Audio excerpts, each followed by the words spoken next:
This is different. This is magnificent, man. And I like this. I enjoyed myself to the fullest, and I can't wait to come back on. I can't wait to see it, see more of the people on here. And it's also wonderful to hear people talk sanely to each other. You have something amazing going with the show because you're there and you're educating us. I mean, yes, pain is inevitable. I mean, there's a reason we have these sensors in our body. I mean, they're warning signs. In other words, something hurts. Obviously, something is amiss. She told me her story again about her and her dad, but she also said, by the way, my father passed away. She's an only child. She didn't have any family. And she asked me to walk her down the aisle. That's the part that changed. It's just that cruel moment of when you realize there is no hope. That tears at me, but it doesn't tear at me anymore because there was hope. I hung on just long enough to come out the other side. And here I am. Look at me, all beautiful and stuff. This thing has drawn me out of myself and thereby drawn me into myself. But I learned a lot. And from you, Avi, I always learned something from you. Continue to work as hard as you can, because by working, Avi, you will keep yourself busy and get used to the grief. More underrated, we have Billy D. Williams, Italian men named Skippy, or unicycles. I'm sorry, Italian men named Skippy. Put me away, Avi. Archie Bunker, the mountain climber. Ralph Cramden, the yoga instructor, or Don Corleone, the computer repair person.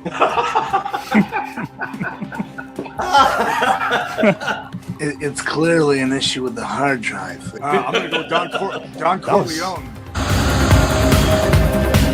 Where I went around, I visited all the adults first in the Stony Brook University Cancer Center, and then I visited the children. And I would say the adults were at least as enthused and joyful to see Santa. And I got a chance to get to know Joe Weeder. Joe was like a second father to me. He took me under his wing. He introduced me to art. He introduced me to history.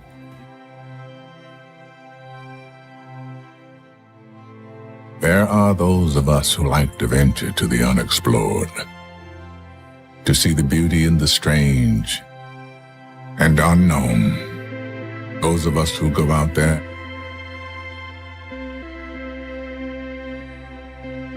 with a sense of wonder.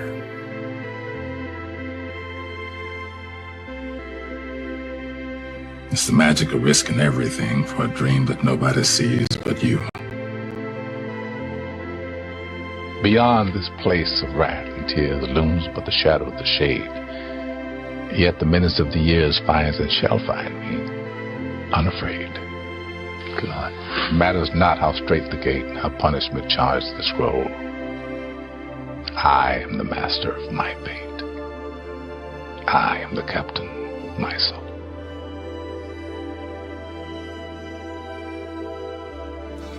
I have to remind myself that some birds aren't meant to be caged. Their feathers are just too bright. And when they fly away, the part of you that knows it was a sin to lock them up does rejoice.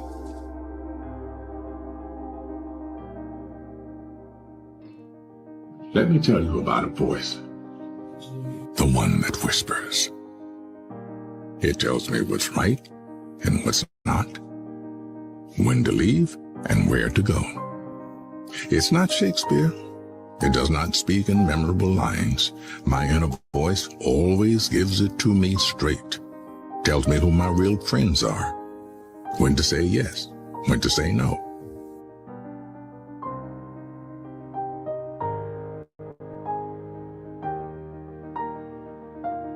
Whether the person sitting next to me is the one I'll be spending the rest of my life with.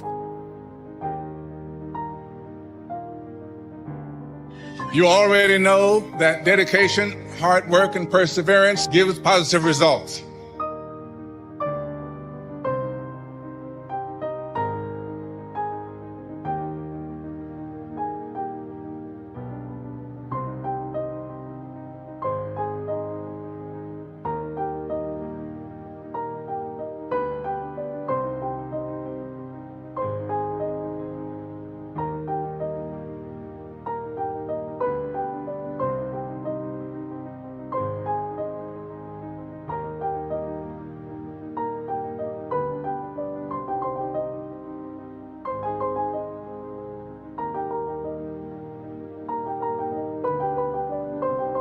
Let your instincts guide you. What would you do if you weren't an actor? If you didn't make it as an actor, what would you do? I have no idea. I would act somewhere, because I'll die if I don't.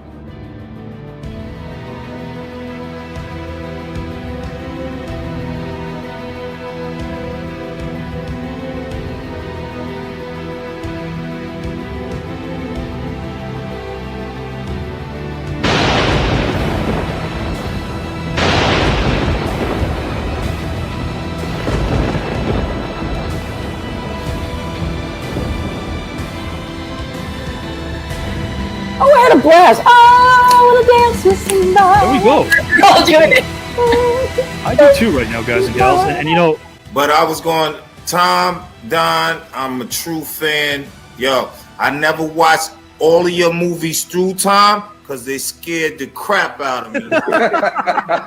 Love y'all, man. Pleasure.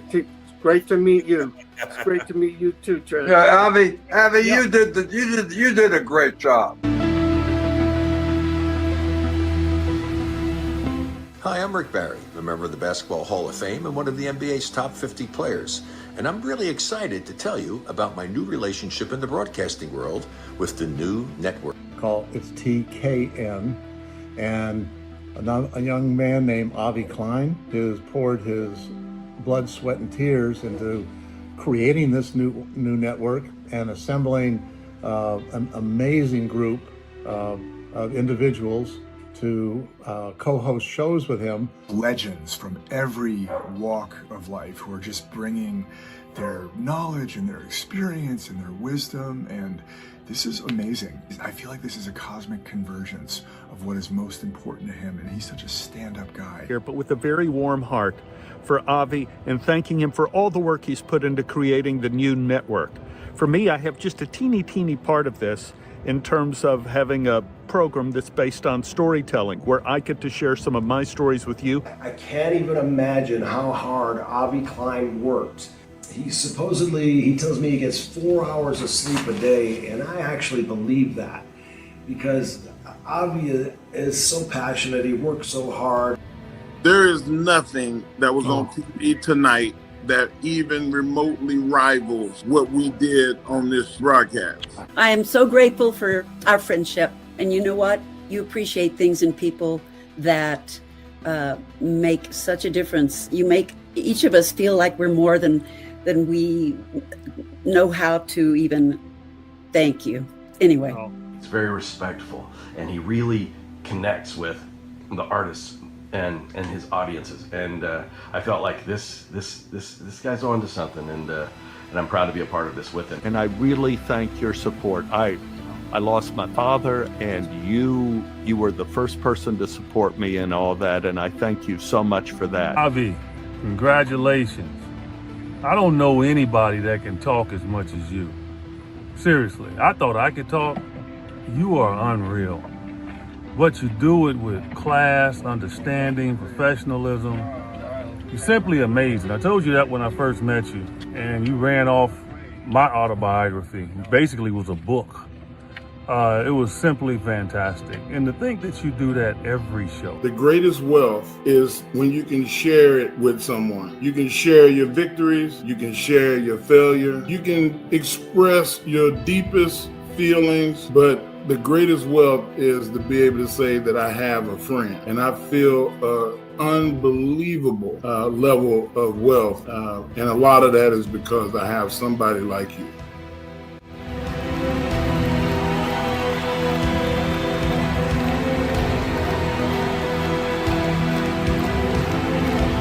last name Ventura, first name Jesse. I'll tell you this, Avi, you definitely do your homework. John Amos. Man, what an introduction. I hope I can live up to that. God bless you. Last name Kennedy, first name Jamie.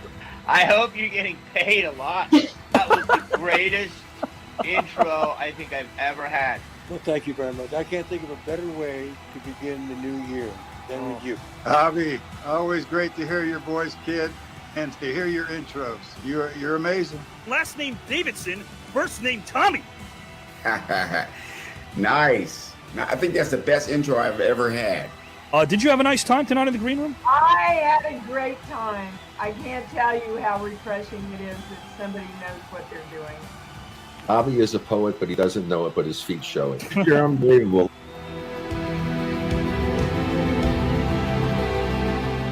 Winning it all, competitive juices, are they all there, Joe? Man, the competitive juices don't stop. Oh, are you here to win the whole darn tournament? I don't play. I just win. You're chomping at the bit to get in this thing. Oh yeah, man. I've been telling you, brother. You brought up some names to me, and I was like, I can't wait. I hope they don't see me because it's gonna be on like a steaming pot of neck bones, baby. And I'm not playing. Mike, I gotta ask you the golden question: are you here to win the entire thing, my friend? I'll just say this, Avi. Winner, chicken dinner.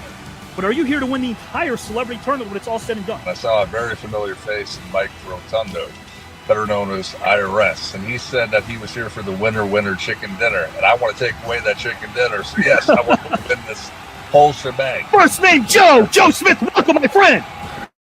Oh my God, Avi! Where did you get all of that from? Oh my God!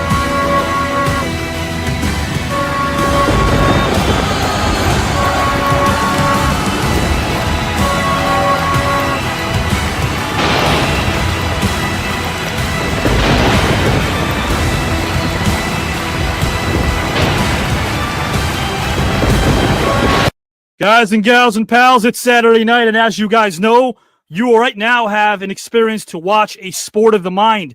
That's what the celebrity tournament's all about, but it's much more, because when we peel back layers, we realize that strangers leave as friends. That's what this place is all about, competitive camaraderie, right? There's a lot of camaraderie, but at the end of the day, who doesn't want to win a 5-day trip to Greece? Who doesn't want to win the 15 grand? But even more, who doesn't want to stand out as the one person who won a tournament that features 142 Hall of Famers and award winners, all guys and gals participating in this place. So guys and gals and pals, without further ado, right now is the time, because industrial-sized air conditioners at your favorite B&B in Alaska would be rendered obsolete after witnessing that intro, because we're all fired up. That much is a fact. You witnessed luminary after luminary enter this virtual arena because this tournament is quite stacked. I dub this vision of mine edutainment because I place emphasis on entertainment and education, because on this station, we celebrate those that are passionate about their vocation, and this format is anything but the same old, so I thank you for embracing the innovation and expressing your constant elation when taking in the most star-studded tournament of them all, a place where competitors convey their level of admiration while we marvel at the information, passion, and perspiration when observing this wide array of talent that make up the population of strong-minded thinkers that enlighten us, which is why I subscribe to conversation, because listening and applying is how we get to our destination. We're all so much closer than we are apart, which is why this show offers a demonstration about what's right about us as a society. So for the new viewers out there who have a fascination, sit back and enjoy as I put a cap on this verbal dissertation. Guys and gals, 142 Hall of Famers and Hollywood Award winners and nominees own this land in this tournament oh so grand, where we discover and rediscover our humanity through open dialogue and expand. So be prepared to give a hand to competitors that are about to work their sweat gland, all the while our attention they command. It's my honor to present these wonderful men and women who don't see themselves as merely a luminary. It's a pleasure telling their life story biographically while condensing it with rhymes and a melody. With 15 grand and a 5-day, 5-night trip to Greece on the line, one can't forget about the pride and the prize. So with that, let's all rise and reprise our roles as educational voyeurs that never chastise or agonize, but rather revel in our beautiful reality without needing a disguise. Here on this network, we're allergic to lies, because the bard Mr. Shakespeare once said, "It's not in the stars to hold our destiny, but it's in ourselves." So if you love something, don't hate others that do, because doing is the sweet nectar that's most rewarding. Take a moment to breathe, admire your desire to aspire, because if you don't, life will be but a blur. Of this, I'm sure. So never hate the flower for starting out as a seed, because long-distance running is essential. It's not a stampede, so don't run anyone over on your way to the top. Focus on yourself, but never forget to cheerlead, root for your loved ones, and lift people up. This human fortune cookie hopes that we've all agreed that positivity is something we can never concede. So with that, let's bring in our first participant right about now, guys and gals. I'm very, very happy because these three men are not just legends, but they use their platform for something positive. That's what it's all about. Our first participant was born in Cincinnati, Ohio, and he was raised by his parents, Wanda and Melvin. They were both police officers, and his mom knew that there was something that always made him grin. While he doesn't remember the first time he started dancing, his mother would say, "Dance for your uncle, dance for your family." He would just stand right there on the floor and dancing, providing the masses joy and endless glee. As the youngest of 3 children, he was inspired by Pop and Taco, Bob Fosse, Paula Abdul, Michael Jackson, and Fred Astaire. The weekends were his only escape. As it was his time to dance, the man did it with gusto and flair. He moved to LA in 93 with a singing group called Cold Premiere. He never wanted to be a choreographer. His goal was to dance in movies, and soon he'd kick it into high gear. A case of mistaken identity got him his first teaching gig at one of LA's largest commercial dance studios, Millennium Dance Com. We was on the path, guys and gals, already to become great. Little would he know, he'd take over the giant-sized class after the instructor was late. In 2003, he was approached to choreograph for the Chris Stokes film You Got Served. Soon the rewards and accolades came aplenty, as we all observed. That his success was something he definitely deserved. Let me check the time. Yep, this man's resume takes precedence over even a singular rhyme. Let me educate you all on this man's awards and resume. American Choreography Award for You Got Served in 2004. Primetime Emmy, nominated for 1, guys and gals, for this particular Emmy, Dreamgirls. He was the co-choreographer for the 2009 revival of the musical. You Got Served, won an American Choreography Award for this project in 2004. Rise of the Crown, an African piece that sparks choreographs, guys and gals. A Night You Won't Forget, a short film that he choreographed. Nod Your Head, another short film he choreographed. Work That, a video that he choreographed. 2005, the BET Award, guys and gals and pals, for choreographing with Omarion and You Got Served. Choreographed promos for ESPN, Nationwide Urban Jams Dance Convention, and the Steve Harvey Big Time Show. And through it all, this is a man that's down to earth. He'll never complain. His dance moves will make you bonkers, the good kind of insane. His skill set is vast and deep, not all mundane. They know his name from Spain to Ukraine to my ex Lorraine. This man was your favorite, so let it rain as I welcome a humble, kind, down-to-earth human being. Last name Sparks. First name Shane. Welcome to the Celebrity Tournament, my friend. What's up? That's crazy. What's up to you, my friend? That's crazy. How you know all of that? Man, you deserve it, man. Listen, hey, sometimes you got to be reminded of what you've done, because everyone that sees the talent, they see the finished product, they forget all the work, the labor, and the sweat. Is that right, Shane? 100%. 100%. They look at us and they think that we're superheroes, but we're just normal people doing what we love to do. And I'm thankful for every minute that I did America's Best Dance Crew. So You Think, You Got Served. I'm so grateful for all of it, but I'm still here and my life is amazing. Yeah, man, you're a positive guy. And again, speaking to you briefly, I could tell how you give it back, how you pay it forward all the time, how you don't make it about you. But at the end of the day, my friend, again, what you've done in this industry, especially considering we have something in common. I never set out to be a professional screenwriter. I never set out to work for one of the biggest studios in the world. It happened sometimes because there was a fork in the road. And I always tell my students, if you don't take that fork in the road, if you don't take yourself and remove yourself from that comfort zone, sometimes you get complacent. And innovation is allergic to complacency. Would you agree? 100%. 100%.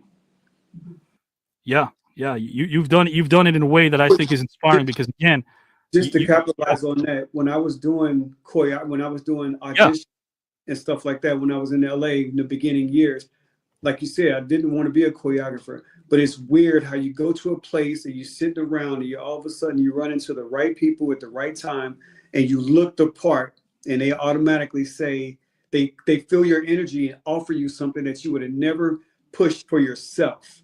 You feel me? Like, I'm a dancer and I'm good, but as a person that does it, you always feel like there's people better.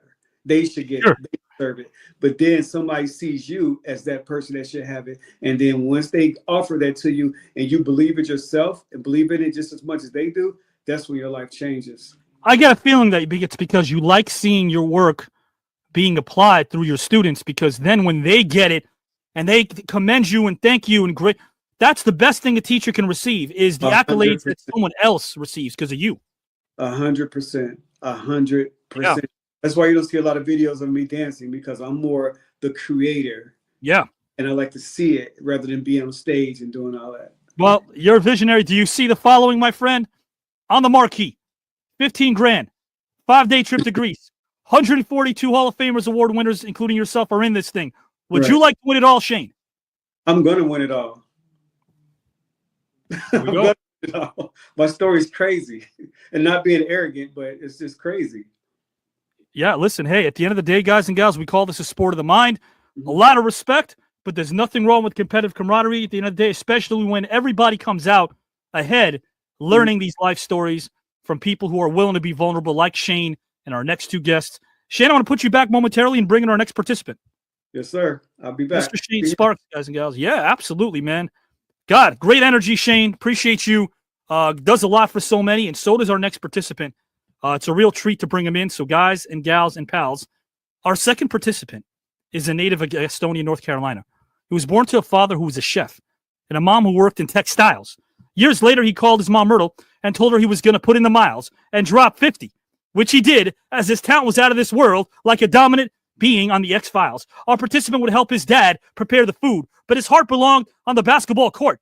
If you tried guarding this legend, your body better know how to contort or resort to a strategy that can thwart his wide array, guys and gals, of skills that would cause your defense to abort, because stopping him was as helpless a mission in which you would definitely fall short. Grew up, guys and gals, a man who grew up with a great James Worthy, not far from a Michael Jordan. He grew up playing in Irwin Center, which was a nearby recreation center, and he lived only 5 minutes from the aforementioned Big Game James, as they'd play against one another with gusto as they'd hustle and scrap.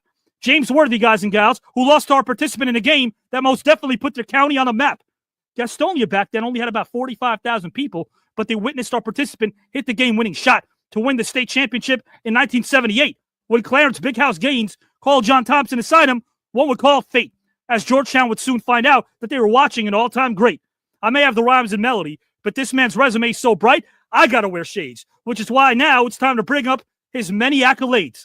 He led Georgetown in scoring every season from 1979 to 1982. He was named All-Big East in 1980, 1981, and 1982. He was named All-American in 81 and 82. He's second all-time in steals. He's a former NBA All-Star. He ranked in the top 10 in threes in 3 different seasons. He holds the NBA playoff record for most points in a quarter, 29 and a half, 39. That's incredible, and I can't wait to unpack that. But let me digress as I take it back. He led Georgetown along with Patrick Ewing to the NCAA Finals, where they lost by 1 singular point to a Michael Jordan jump shot. As far as the NBA was concerned, it mattered not, because this man was hot. He was selected in the lottery by Jersey, coming off a playoff spot. And as his legend grew and grew, midway through, he was traded to Golden State for Michael Ray, where he made everyone around him better, like a Green Beret, a mid-'80s fan at Shea, or anyone who's ever collabed with Dr. Dre. In 1987, he anchored a team that upset Utah in round 1, as the fans in the Bay Area were having a lot of fun. But wait, shh. Can you guys hear that? Can you hear that? History was on the horizon. Facing the threat of being swept in round 2 by the Lakers, this man took his team and put him on his shoulders. In Game 4, no one could have stopped him, not even Superman or the mighty Thor. That he'd be better off moving boulders. This man dropped 29 points in the quarter as his fans were in heaven. You know who watched it go down? Avi Klein and his fans, guys and gals. All of them in Golden State were in heaven. I salute this man on this station because he was always, guys and gals, giving back to those less fortunate, like his tireless work for the Big Brothers Big Sisters of America organization. His giving nature and ability to rise against the odds has given people hope and perhaps even get them employed. No human being could guard this man, not even a Star Trek android. His game was so multifaceted, you couldn't figure it out, even if you were one Sigmund Freud. So give it up for a kind, talented, intelligent human being. First name, Eric, Mr. Sleepy Floyd. Welcome to round, guys and gals, of this celebrity tournament. How are you, my friend? I'm excited to be here. I am the winner. I want to go ahead and say that now. Ooh. So you have 141 other participants. They might as well walk away, and because I'm going to be the champion. So I just want to get that out there before we get started. I think it's nice of you to give them a fair warning. That's nice of you, though. That's nice. Well, I'm a nice guy. Yeah, that's polite. That's polite of you, my friend. Man, as I was running down your resume, biographically speaking, I was getting goosebumps because as we were talking about prior on the green room of the show, you know, again, I always watched the point guards. I always did. Because let's be honest over here. Everybody's going to claim they played in high school. I wasn't any good. But I played and I knew that I had to play the 1. I wasn't going to play the 3 or the 4. Watching you do what you did, not only in 87, but to our fans who might remember that, the reason why it spoke to me is because you did something about the situation you're in. It wasn't just basketball. It wasn't just a game. It was about proving something to yourself. It's being resilient enough to say, I'm not going to stay down. I'm going to do something about my plight and my situation. And when we break it down like that, we could all relate to it. Right, Eric? Right. And in that situation, that particular game in 1987, versus the mighty Lakers, who were a well-oiled machine back in the day, with Magic and Jabbar and Worthy, as you mentioned before, and all the great players and the history behind the Lakers. And we were down, and our fans were yelling and screaming, and they were kind of clowning us, Avi. They were clowning us and joking, and I just reached the point where I'm going down fighting. I'm not going down without a fight. And then one thing led to the next, and before we knew it, we were back in the game, and I was looking at the Lakers bench, and they were hanging their heads. So I had never seen that. So we knew we had them at that point. Because they did talk a lot of trash. They talked a lot of trash. I mean, they could back it up, and they deserve it. They were in a position where they could talk trash. Plus, they got all the calls from the ref that did not hurt. But oh man, and I wish some of the new cats out there, even some NBA players, I wish they knew the unheralded stars too, the guys in Golden State. You talk about someone who gets no love, Big Larry Smith. Mr. Mean was the best. Mr. Mean would rebound. He would play defensively, play anybody.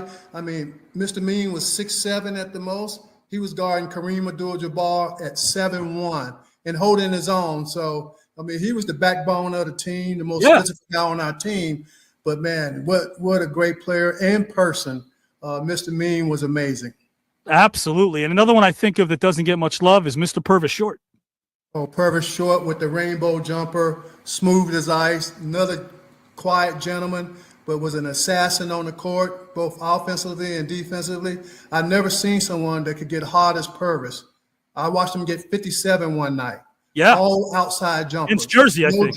Against Jersey. I think it may have been a 4 overtime game. He had 57, and I swear they were all jump shots. It was amazing. So one of the best people and great players in my generation.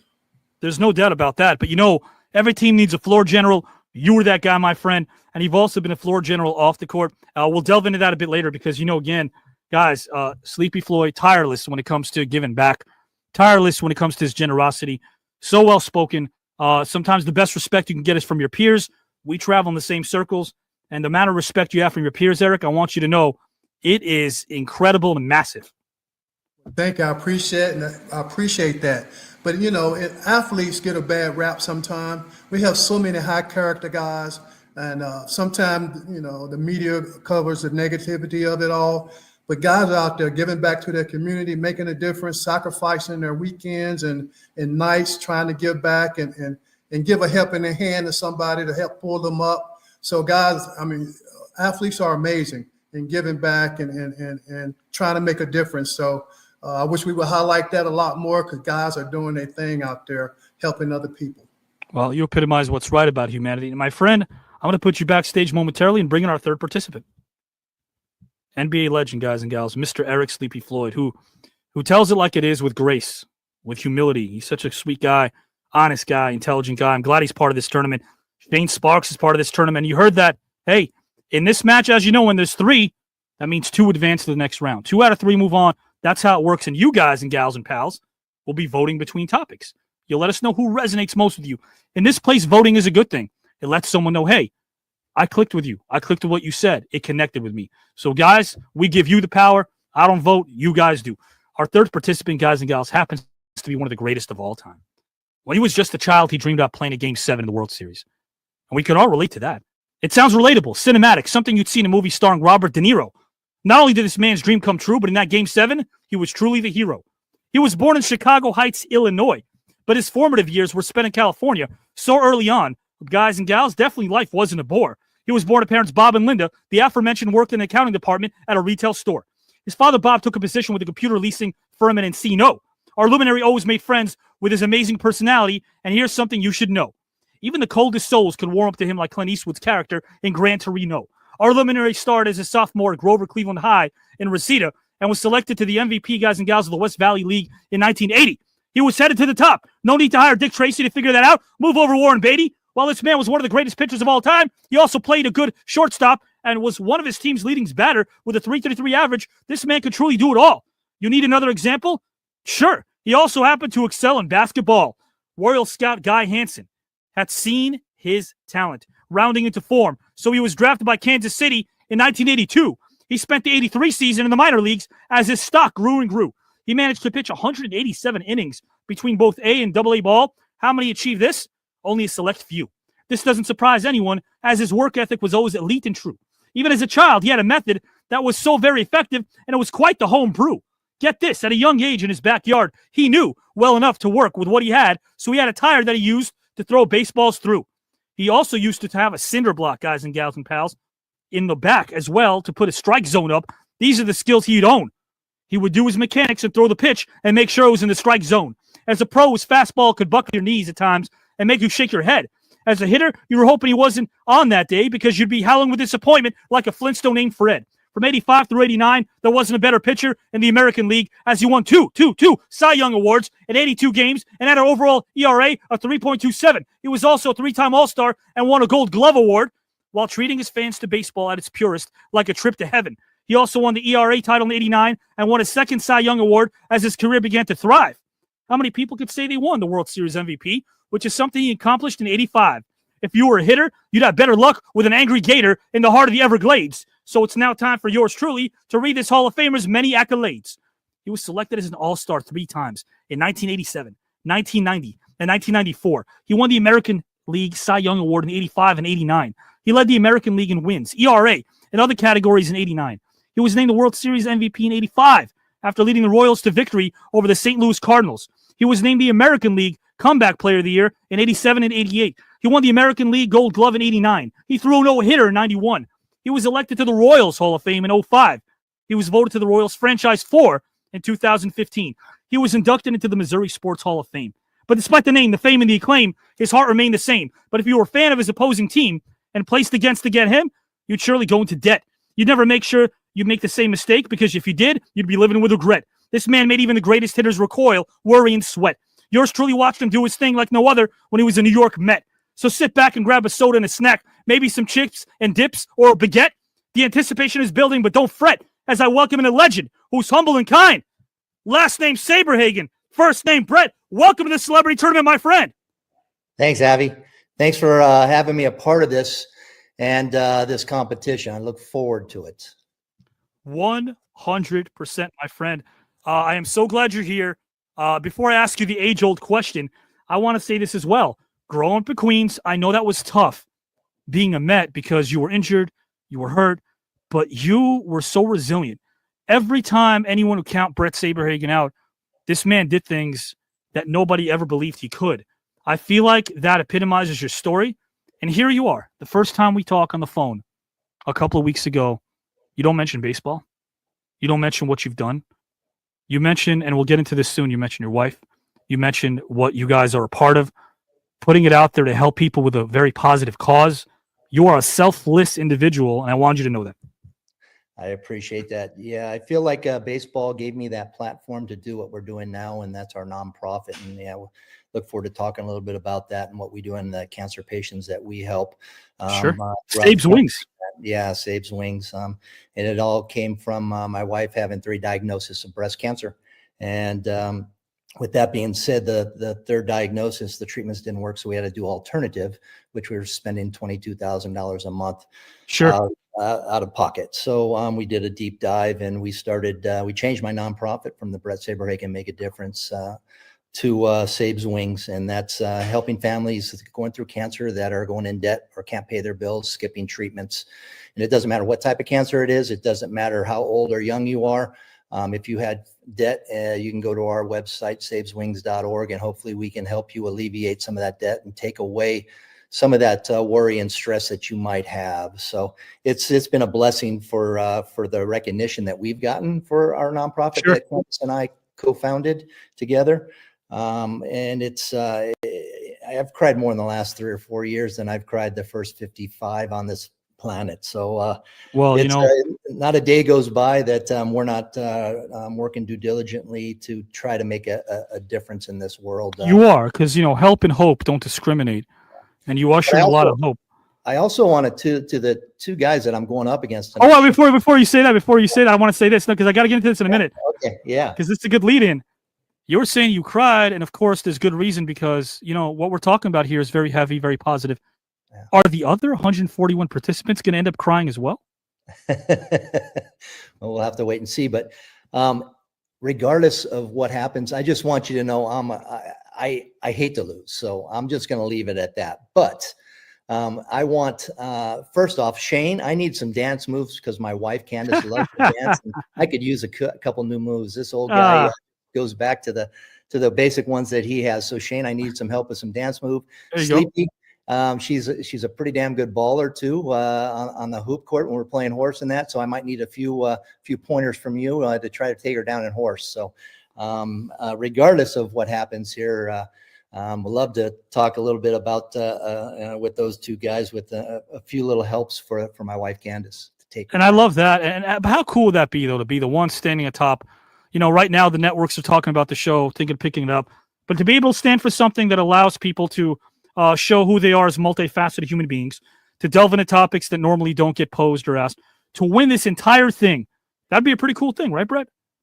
It wouldn't suck, that's for sure. Yeah, it wouldn't suck. It wouldn't suck. You know what? And the more that we're any of us are on this, the more we're going to get the recognition. And the recognition I really look forward to. It's not me personally; it's for what we're doing. So if somebody misses one of our episodes and we keep going, they might catch the next one and hear about it. So I look forward to moving on to really make more awareness about what we're doing and helping those people around the. And regardless, guys, Bret's got a home here. Sleepy has a home here. Shane outside the tournament. Anytime they want to talk about something that means something to them, we're going to do that. There's no doubt about that because, again, these men are talking about something that can affect you, that might affect your neighbor, that might affect your loved one, and they're giving it back. So with that being said, let's bring in Mr. Shane Sparks. Let's bring in Mr. Eric Sleepy Floyd. Here we are. We're all together. This is topic number one. And guys and gals and pals, Bret, Eric, Shane, again, giving us their time. We appreciate that. We're going to start topic number one, and I'll kick it over to Bret first. Bret's going to tackle the first topic. And if Eric or Shane want to interject, all they do is they raise their index finger, I pop in, and I kind of make it official. If they do that, they could do that either after Bret's talking, during, whatever they want. Topic number one is something I call presidential pastime because the old history teacher nerd in me always plays the what if game. What if? What if, right? What if, I don't know, what if Eric Stoltz was in Back to the Future instead of Michael J. Fox? That was a thing. What if my ex-girlfriend stopped squeezing that last bit of toothpaste out, which annoyed the hell out of me? That's why I dumped her 20 years ago. What if I play the what if game, guys? But what if you can actually go back in time and pick a deceased historical figure and coax this person, persuade them, convince them that running for the U.S. presidency in 2028 would be beneficial to mankind? Who would you pick and why? The caveat, there's a caveat, is this person cannot be a political figure. So with that being said, the floor belongs to Mr. Saberhagen. Whenever you are ready, good sir.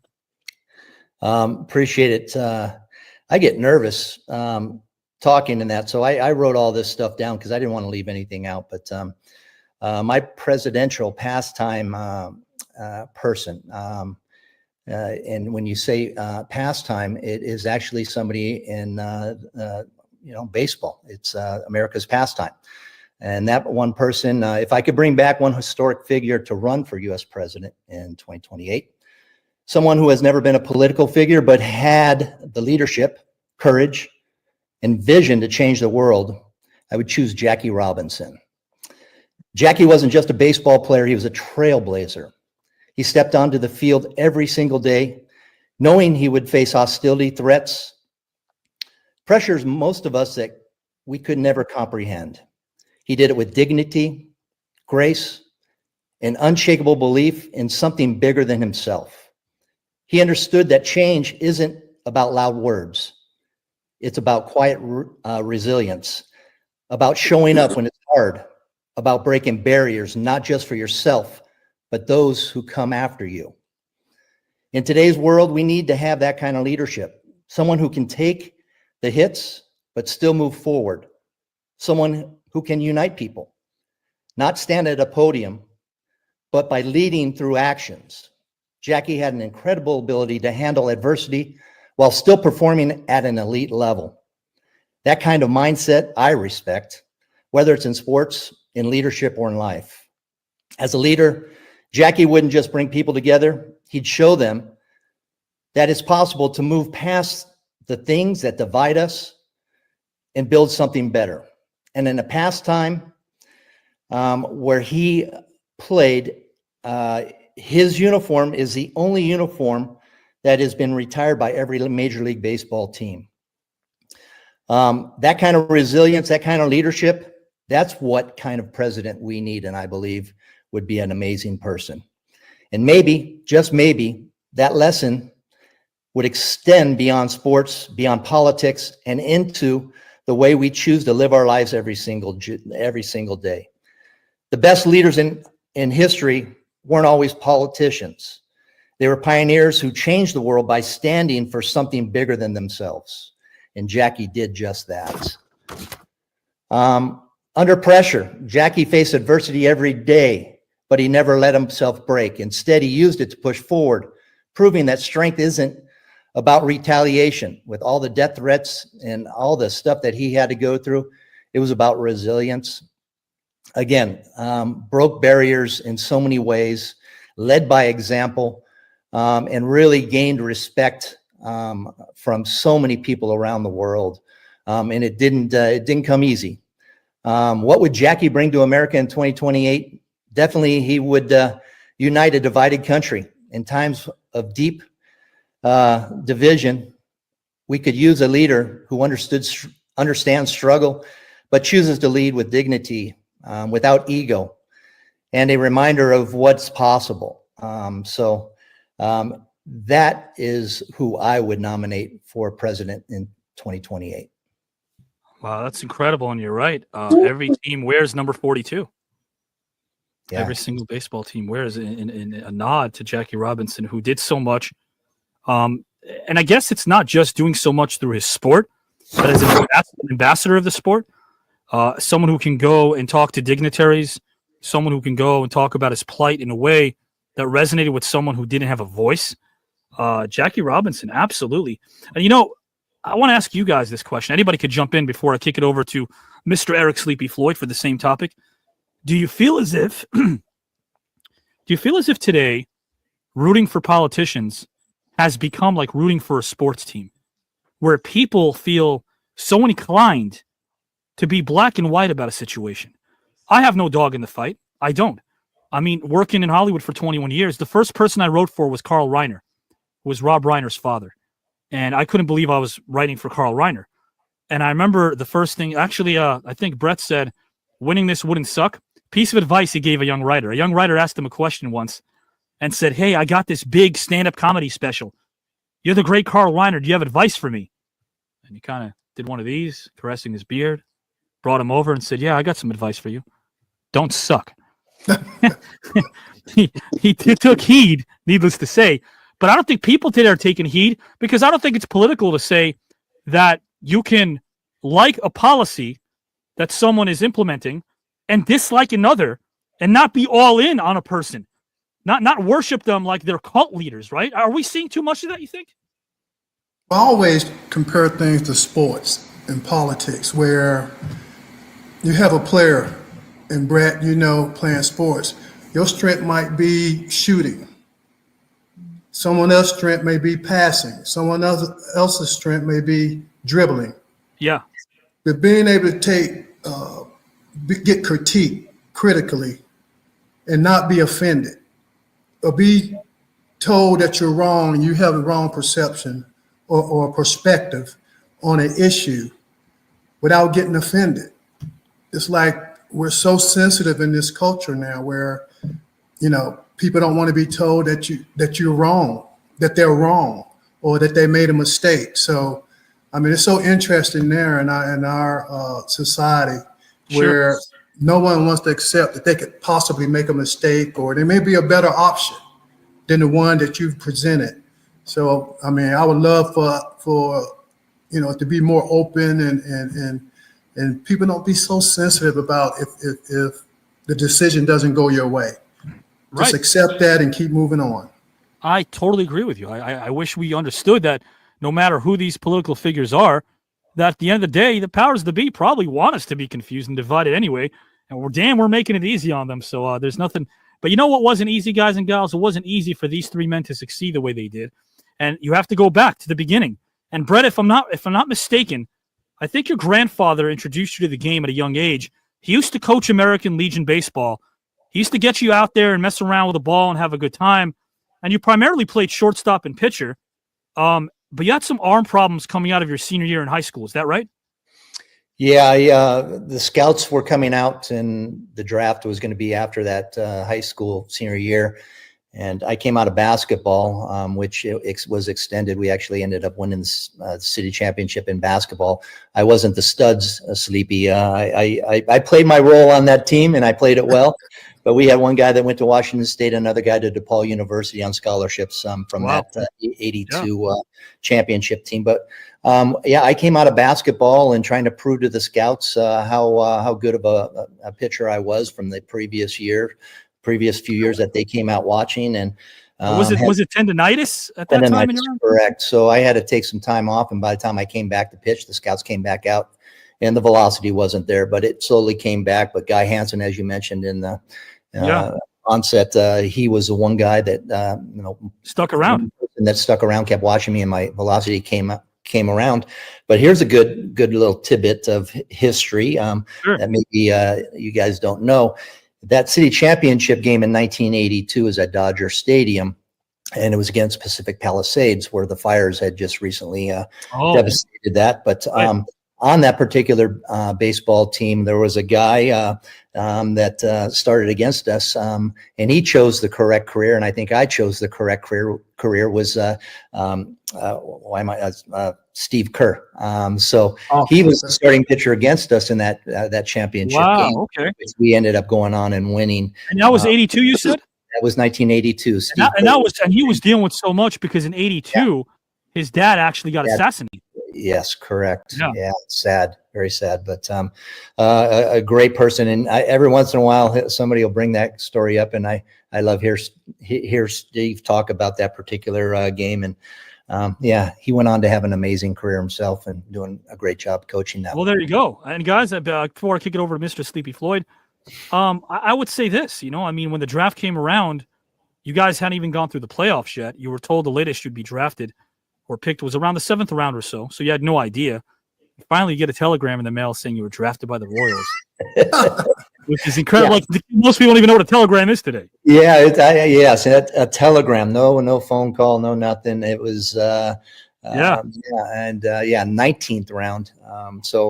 You know, it happens. Guys make it from down low draft picks all the time. And I was always one of those guys where if I was struggling, if I lost a couple of games, I worked my tail off. It was easy for me to motivate myself when I was getting my butt kicked a little bit. It was tough to get and do the extra work that I needed to do.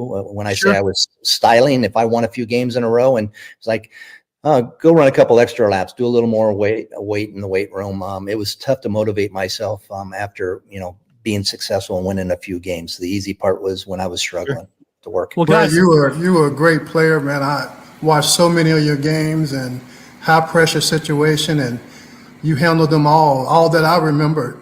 You always came through, and I've been a fan for a long time. So I'm excited to be on here with you.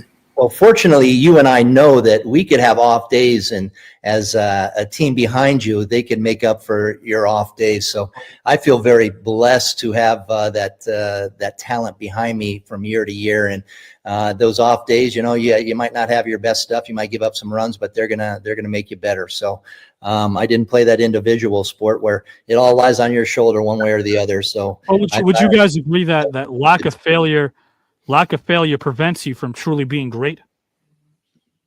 Lack of failure. Well, that if you don't have good camaraderie, especially on a team where you don't have the guys that are all getting along, and you have arguments, and again, a long season, you're going to have those disagreements. You're going to have a little argument here and there. It's almost where you're around your teammates more than you are your family. Yeah. The bottom line is you need to all be in for one particular goal, and put your stuff, your personal stuff aside as far as your accomplishments and that. 100%. That's going to get you paid, but to win championships is that you really need to all play together and unite. It's like anything in life. Getting knocked down, how do you get back up? Yes. Not just in sports, in life. And that's what we try to educate the kids about. You're going to fail, just pick yourself up and keep going. And that's what sports is all about. Yes, And sir. I'm sure in dance, that competition and that competitiveness, you're not always going to come out on top, but being able to, navigate your failures and come back. I mean, that really builds character and longevity on top of that. Definitely. What you do as a dancer, and this is with everything, you find out what your weaknesses are and make them strong. You find out what your competition's weaknesses are, and then you basically capitalize on that. And it's not from a devious point of view. It's just, if you want to be the best at something or be in the top ranking, you got to watch what everybody else do, and you got to go train, rehearse, practice, whatever you want to call it, and come back even harder. And that's the only way to get on top and to stay on top. You guys have no idea. So Shane, are you doing those little cheating things that the Patriots did? Are you videotaping some of these other guys that are doing their practice routines and that, and going, okay, we got this? I'm gonna tell you something about one of the coldest things about me, which I don't brag about nothing, is I was born to dance. I was never taught to dance. So when I create, I'm always creating from a feel as opposed to what I see. You feel me? So whenever I did something, if you go watch 10 of my pieces, they'll look totally different based on the music that I'm using, because I'm creating from the feel of the music and what I feel, instead of what the hot TikTok dance is, or this was before TikTok, but I'm just using it as a reference, or whatever video is hot, whatever dance style is hot. I never danced based on what the dance style was. I danced off of what I felt to the music. And that's what separated me from all the cold. That's an interesting way. Yeah. It's interesting how you don't get locked into that. Again, it's very organic. You talk about feel. I wish that my ex-girlfriend had the need to feel to tell me something, which was get off the dance floor. She never told me that. But I'll tell you this. I also never played anything back. I was feeling how it was, and I'm like, I don't need to see myself. I created a legend in my own mind. We all do that. But you know what, guys and gals, again, this is topic number one. We're going to kick it off to Mr. Eric Sleepy Floyd and then Shane Sparks. They can go as long as they would like. Eric, I'm going to ask you the same question, my good friend. Again, if you were given an opportunity to go back in time and pick one deceased historical figure and coax that person into running for U.S. president in 2028, who would it be and why? Can't be a political figure. The floor is yours whenever you're ready to go, good sir. Okay, well, I'll tell you in a second. I don't want to give you the name just yet. But this person was an advocate for education, racial, and social justice in America. He was a big advocate against racism. He drew attention to the drug problems in the inner cities, championed for players' rights, athletes' rights. He opposed Proposition 42 by walking his team off the court in 1989, basically against the SAT being unfair to African Americans who hadn't had the same experiences as their counterparts. Served on the board of Association of Black Coaches and worked with so many underprivileged kids in the Washington, D.C. area.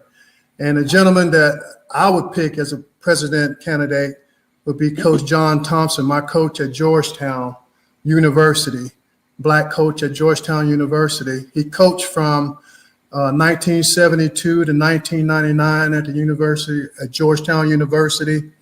And he was just a leader of men and women. He was someone that was so well respected, and he had a great ability to put himself in other people's shoes. He could feel their pain or whatever emotion they were going through. I witnessed this personally from this guy. He had so much empathy for other people that he was always trying to help and make a difference in the community. So aside from all of his achievements on the basketball court, the things that he was doing in our community, making an impact, setting an example for our young men, black and white, in the inner cities, telling them you could be more than just playing basketball. I remember coming into his office for the first time at 18 years old. He had a deflated basketball on his desk. And I didn't know what that was. And I asked him, why do you have this deflated basketball on your desk? He said, because when the air go out of the basketball, what are you gonna have when the air goes out of the basketball? So he was always giving life lessons throughout the day. I mean, to have a 17-year-old kid that you're recruiting to come to your college to make a difference, and you're teaching life lessons from the beginning, in the recruiting process. You know, a lot of times in the recruiting process, you don't get that. People offer you this, that, and the other to come to their universities, but this guy's really already trying to impact your life. And I watched him, I mean, his communication skills. He would let you know exactly where you stood, the things you needed to do. He would criticize you, not just to put you down, but to make sure you create a work ethic to make the things that what your shortcomings are, that you can overcome those. So Coach John Thompson, he was resilient. When he first went to Georgetown in 1972, a lot of people was against that. A lot of students, a lot of faculty at Georgetown University, and they threw a sign through the gymnasium with the N-word on it. And those are kind of things that he dealt with as the first African-American coach at Georgetown University. And the resiliency that he showed in the class under those kind of circumstances to become one of the most famous coaches in our history in collegiate basketball. So he also was a master motivator. I remember an incident where if he saw something in you, he would push you because he wanted to get the best out of you. I had one situation starting the season, we would have to run a mile under a certain time. And I ran the mile with my teammates and I crossed the finish line before anybody. And he says, everybody made it but Sleepy. Sleepy, you got 30 seconds to rest and you got to make it under this time. And I just remember looking at him saying, I don't need the rest. I'm ready to go right now. Because I realized at that moment he was challenging me. He saw something in me that he was going to push me and make me become a better basketball player. And that's what he did to all of his players. He pushed them on the court. He pushed them off. Education was so important to him that he had a 98% graduation rate at Georgetown from all of his players. So he just impacted my life in so many ways, and I was just blessed and saw the difference that he made in the Washington, D.C. area for all the coaches, Black coaches across the country, getting opportunities to coach at major college programs. He opened so many doors for so many people. And he was just a good person and very organized. So if I had to choose one person that I respect, that I know would make a difference in our society today, it would be Coach John Thompson. Hey, I have a question for you with that. Sounds like he took a lot of pride, not only teaching basketball, but teaching everybody that came through his program to be better people. Can you kind of talk about that a little bit? About becoming a better person and, somebody that is going to go on in life regardless of whether you're going to go to the NBA. Right. So I'll personalize it to me, some lessons that he taught me to become a better person. One situation where we would go to a restaurant and we would tip after the meal. Now we were on per diem. We weren't getting but $39 a week back then in college. And so I was trying to make my money last. So at the end of the meal, when the tip came, I didn't tip enough. And I was a freshman. I was trying to make my money last. And he penalized the whole team. My teammates today are still mad at me over that because he took everybody per diem away for I think a week or so. So my teammates were so mad. So he was always giving you life lessons, throughout the day. You just had to pick up on it. To make you a better person. I had another situation where he said, everyone come down to my office on Friday at 3:00. So all our teammates went down to his office at 3. He gave us new tennis shoes. Next Friday, he said, come back down at 3:00. The following Friday, he gave us warm-ups. The third week, 3:00 on Friday, he gave us something else. So the fourth week we went down. We expected we thought we were gonna get something on every Friday at 3:00. And he said, "What are you doing in my office?" I mean, and he used a lot of profanity, and he was. So I can't say exactly what he said, but he was saying, "Why are you in my office? Well, it's 3:00. It's on Friday." He said, "You got to earn everything you get. Don't just expect someone to give you something." So he was always teaching life lessons and things at 17 years old you may not think much about, but later in life, those life lessons translate. Yes. It clicks. It's funny you bring that up because you guys both brought up individuals who are not only, of course, heroes in the sports world, but could be mentors and were mentors to many people. I had the same thing with Richard Donner. He directed Superman, Lethal Weapon, The Omen. He was kind of like a very well-known Hollywood director. And I remember he would always meet with me in a diner every week. And he would say, "What do you got for me?" And I would show him about 10 pages worth of nonsense that he thought needed to get polished. I was a young writer. And he would simply go through the script page by page. It would take him about 5-10 minutes. And he would go, "Nope, try again." And he'd rip this thing up.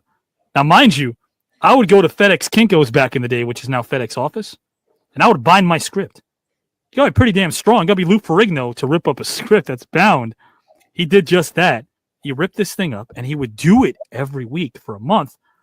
And then one day he didn't. And I asked him why. "Why didn't you rip up the script this time?" And he said, "Because you finally got it. You got it." And he asked me a question. "Why'd you keep coming back if you thought I was going to keep ripping your scripts?"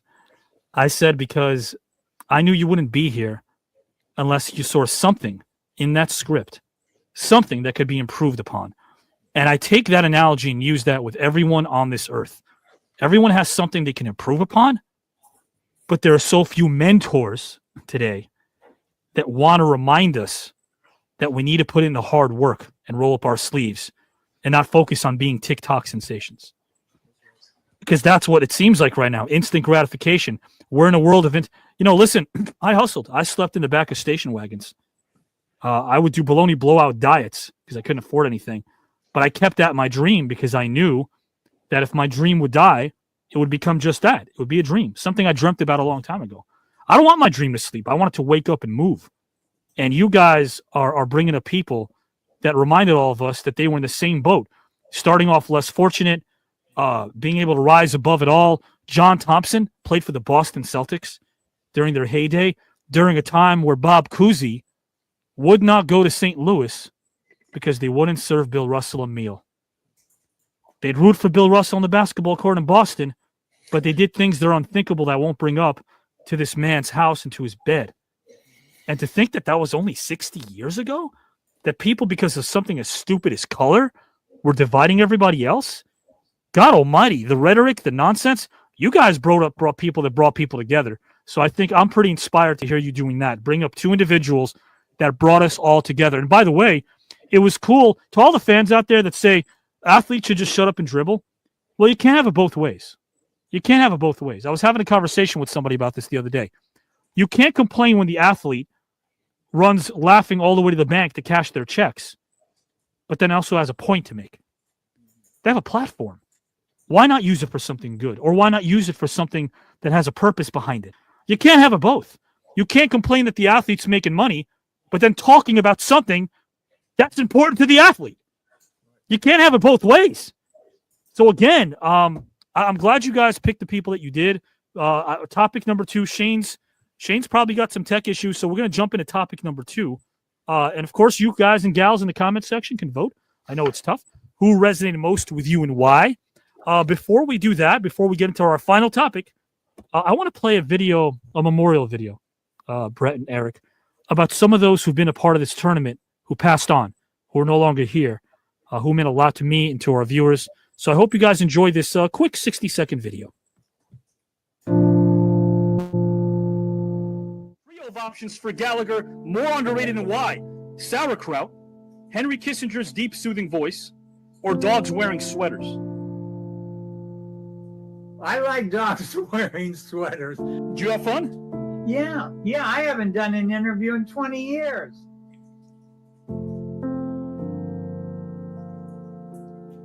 Mr. Sizemore, first name Tom. How are you, my friend? I could turn the volume lower if you'd like next time. If you'd like me to do that, Tom, I could do that. Wow, that was something else. I don't know what I can do now. Oh, please. That was terrific, man.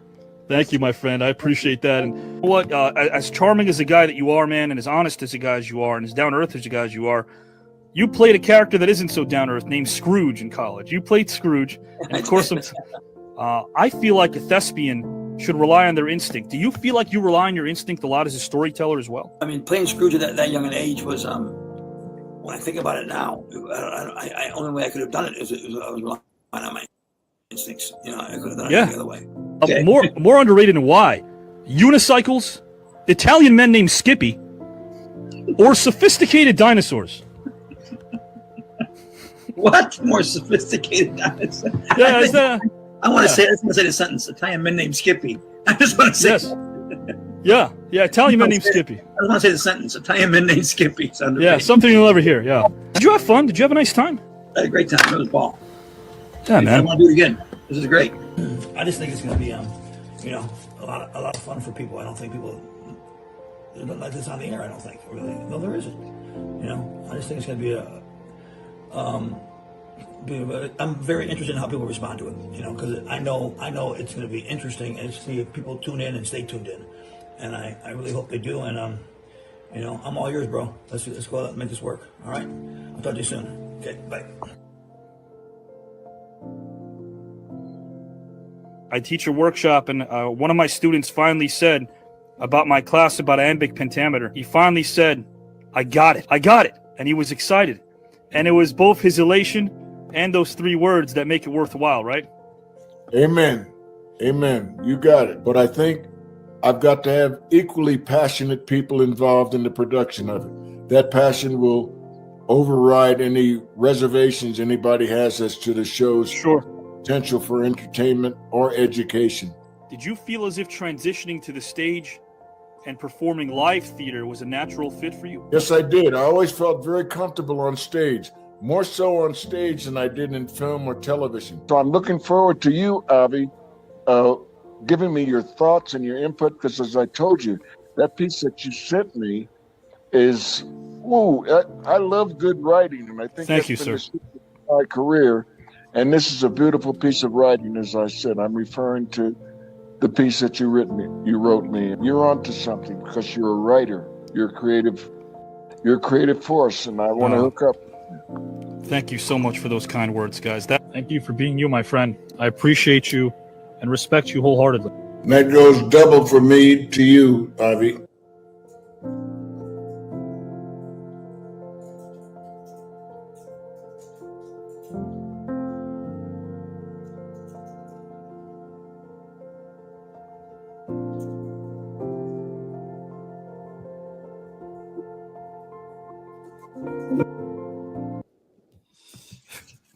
Great men. Great men.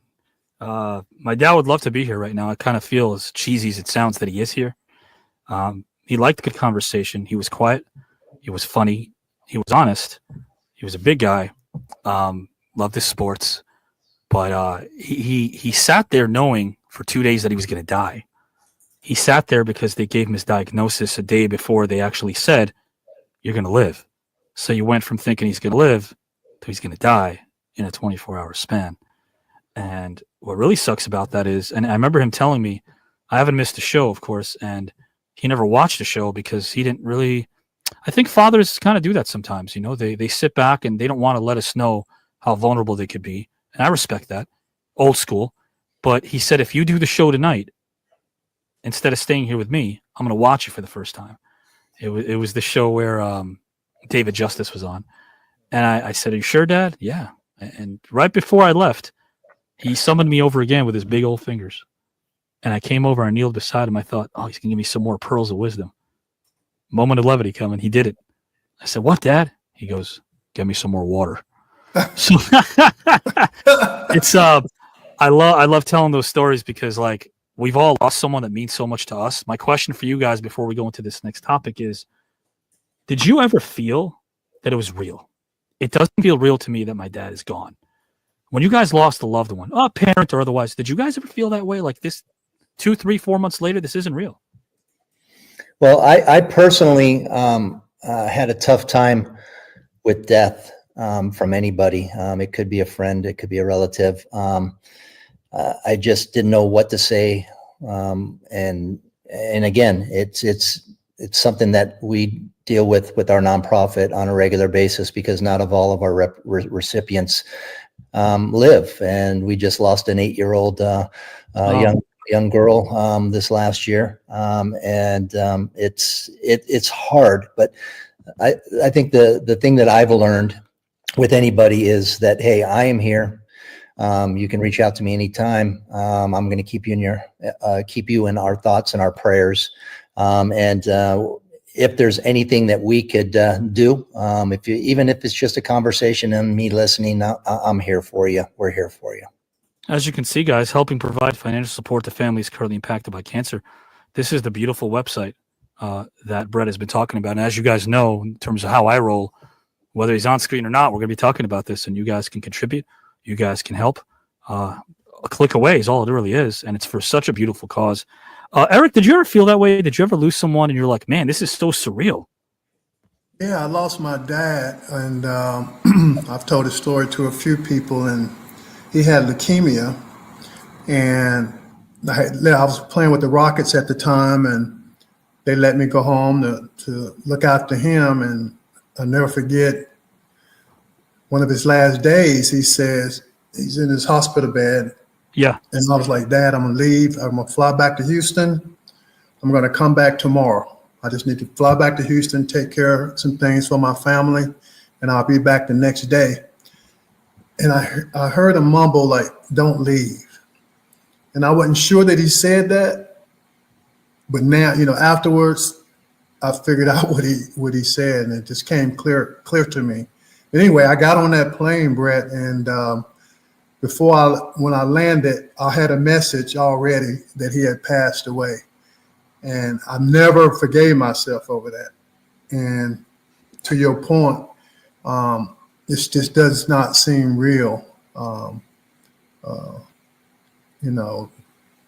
Months after that did not seem real, because I didn't want to accept it because of that one situation that I felt, I kind of let him down. I did leave, and he obviously asked me, don't leave.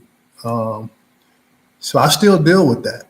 You know what, though, Eric? Like you were there, and people in my industry and in your world of supreme athletics, you guys have a lot of pressure. Like, someone dies, hey, we'll give you a day to grieve. Hey, you got to come back. There's so much red tape involved. There's so many requests and demands. You flew out there and you were with him. You were there to see him, and that's a beautiful thing. So don't be hard on yourself, because there's so many of those that, kind of like a Tom Cruise Mission Impossible movie, they try to race to catch their loved one and they never make it. Right. So you were there, and that's pretty cool. Yeah. Don't be hard on yourself. Don't. It's amazing. It's been years. It's been so long ago. Yeah. And that moment in time could still sound like you were an amazing son, and he loved you. So just remember the great times that you had, and I'm sure they're plentiful. Bret, you brought it up. He's a great son. For him to say don't go shows how much he admired you. Yeah. And how much he respected you and loved you. That's a beautiful thing. Guys and gals and pals, Shane's having tech problems, so you know what that means. Another beautiful thing. Yes, topic number 2 is coming up, and then we're out of here. However, if there's some time, which there is right now, we're going to play a very quick game called I'd Pay. I'd rather pay. I'm going to give Bret and Eric a trio of options coming out of this zany mind. This is what screenwriters do at 2 a.m. Pretty good gig, I'd say. But I'm going to give them some zany options, and they'll select one of those 3 zany options and let me know if they had to pay to watch one of those, which would it be and why? It's called I'd Pay. Trio of options. Same trio for Bret and Mr. Sleepy Floyd. Eric, I'll start with you, my friend. Please let me know of the following. If you had to pay to see the following and why, which would it be? Hannibal Lecter as a regular cast member of 90210, Big Bird, the bounty hunter, or Conan, the librarian? Which would you pay to see and why? Hannibal Lecter as a 90210 cast member. Yes. Oh man, can you imagine? You remember those opening credits where they're all kind of turning to the camera, looking like suave, and then you got Hannibal Lecter doing one of those. Oh No. my God, I'd pay to see that. I'd pay to see that. How about you, Mr. Bret Saberhagen? I'll give you the options again. We got Big Bird the Bounty Hunter, Conan the Librarian, or Hannibal Lecter as a regular cast member of Beverly Hills 90210. I'm going with Hannibal Lecter as well because I'm friends with Ian Ziering, and I'd love to see Ian Ziering just what the.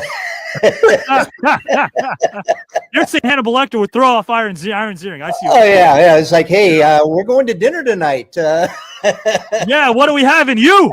We're having you. I love that. I'd pay, guys. I'd pay. Next one for Mr. Sleepy Floyd.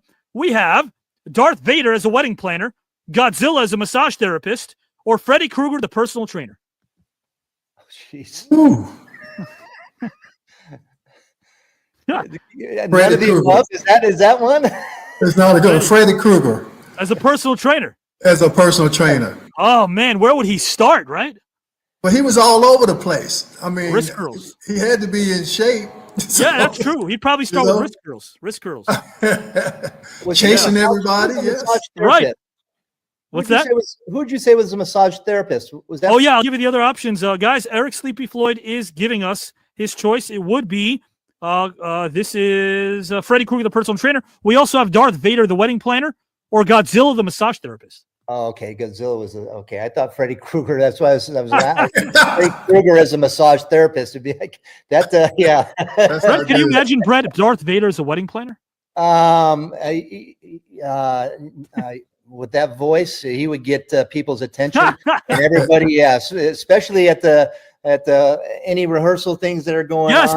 Everybody would go, okay, yes. I don't want to be looking over for anybody with the. Oh God! Imagine you're catering. I told you, don't cheap out of the baby shrimp. Don't cheap out of the baby shrimp. Darth Vader would rule that wedding. We got a couple more of these guys and gals and pals. We're having fun with I'd Pay, a game called I'd Pay. Yeah, two more. Eric Sleepy Floyd, if you have to pay for the following, which one would it be and why? How about Alf, attorney at law, Papa Smurf, the hip hop artist, or Mr. Bean, the motivational speaker? Mr. Bean. Oh, yes. Good one. That's a good one. Mr. Bean, Rowan Atkinson. What a name. Imagine that character as a motivational speaker. He can motivate you non-verbally without saying a word. Right. That's all you need. That's all you need. That's the best kind of motivation. Absolutely. You know, I'm sure I dated a lot of women who would say, Avi, we wish you were nonverbal sometimes and wouldn't say a word and zip the old lip. Right now, Mr. Bret Saberhagen, it's the same options for you, my friend. Alf, attorney at law, Papa Smurf, the hip-hop artist, or Mr. Bean, the motivational speaker. Well, since I need some dance moves, Papa Smurf, Papa Smurf. As a hip-hop artist, I could see Papa Smurf. Yeah. Listen, Papa Smurf, man, he had that walk about him. He had that strut. I wonder if he would be like old school, or if he would be more of the modern. Old school. Yeah, I got to go old school too. Yeah, that would be where I would want to.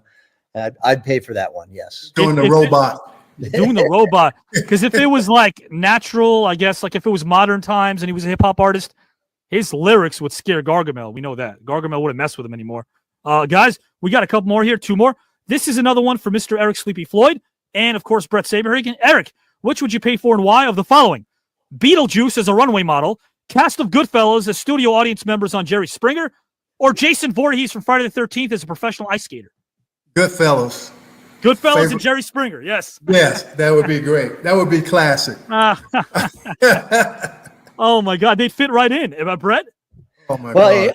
again, I would probably go with that one too, because you never know who's going to be around to talk about it afterwards. Yeah. Right. That's right. I love that. And You will be getting whacked all over the place. Yeah. Now you see him, now you don't. God almighty. And our final one, guys, for Eric Sleepy Floyd and Mr. Bret Saberhagen. Eric, of the following, which would you pay for and why? Archie Bunker as a mountain climber, Ralph Cramden as a yoga instructor, or Don Corleone as a computer repair person? Ralph Cramden. Oh, Ralph Cramden, absolutely. Love Ralph Cramden, yes. Doing yoga. Doing yoga. Can you imagine that? Wow. He had weird moves already, so that would be Oh, my perfect. God. And, Eric, even if he got it right, his neighbor, Ed Norton, would get it wrong somehow. He'd bother him That's somehow. right. He'd ruin it. You'd ruin it for him. My God. Brett, what about you, my friend? The options I'll read to you again are as such. Archie Bunker is a mountain climber, Ralph Cramden is a yoga instructor, or Don Corleone is a computer repair person? Well, I Don Corleone, with he's be able to fix his own books, I guess, right? I would agree. Yes. Oh my God, he should be with that knowledge. Yeah. And guys and gals, I hope you're soaking in the knowledge, because nothing wrong with levity as we're having now. Nothing wrong with some great knowledge that Bret Saberhagen and Eric Sleepy Floyd are imparting on us. Mr. Shane Sparks having some technical issues. We saw him earlier. He's trying his darndest to sign in, but we move on to our final topic. And we're going to rotate it out. Mr. Eric Sleepy Floyd now is going to tackle our final topic. Eric, this is a thought-provoking question, and it's turning something around when you feel like at that moment you can't. Can you explain, Eric, a particular period in your life that might have felt hopeless at the time, but ended up benefiting you in the long run? Whenever you're ready to go, good sir, the floor is yours. Yes, my junior year of high school, I went to my guidance counselor to get advice about college choices. And as a junior in high school, you kind of put your faith in the your high school guidance counselor to give you good information and guidance about your choices that you're about to have the following year. And I just remember him looking at me, Bret, and he said, "You're not good enough to," not that I did not have the grades, but I wasn't a good enough player to play at a major college. And I didn't know if I heard him correctly, because, when you working so hard at a craft at basketball and you feel that obviously I was one of the best players on my high school team and junior high team and one of the best players in the area, and I'm excited. And I go to my guidance counselor and he's telling me not about academics, but about I'm not good enough player to go to a major college. And that devastated me. That devastated me like no other. And it shouldn't have affected me like that. But here's someone that I was looking for good advice, kind of just shot my dreams down. And I remember going home and I didn't tell my parents what he had told me for like weeks, because I didn't want to, relay that kind of information to them. And I just remember that really motivated me my senior year to work as hard as I could on the court and also continue what I was doing in the classroom, really just to prove this guy wrong.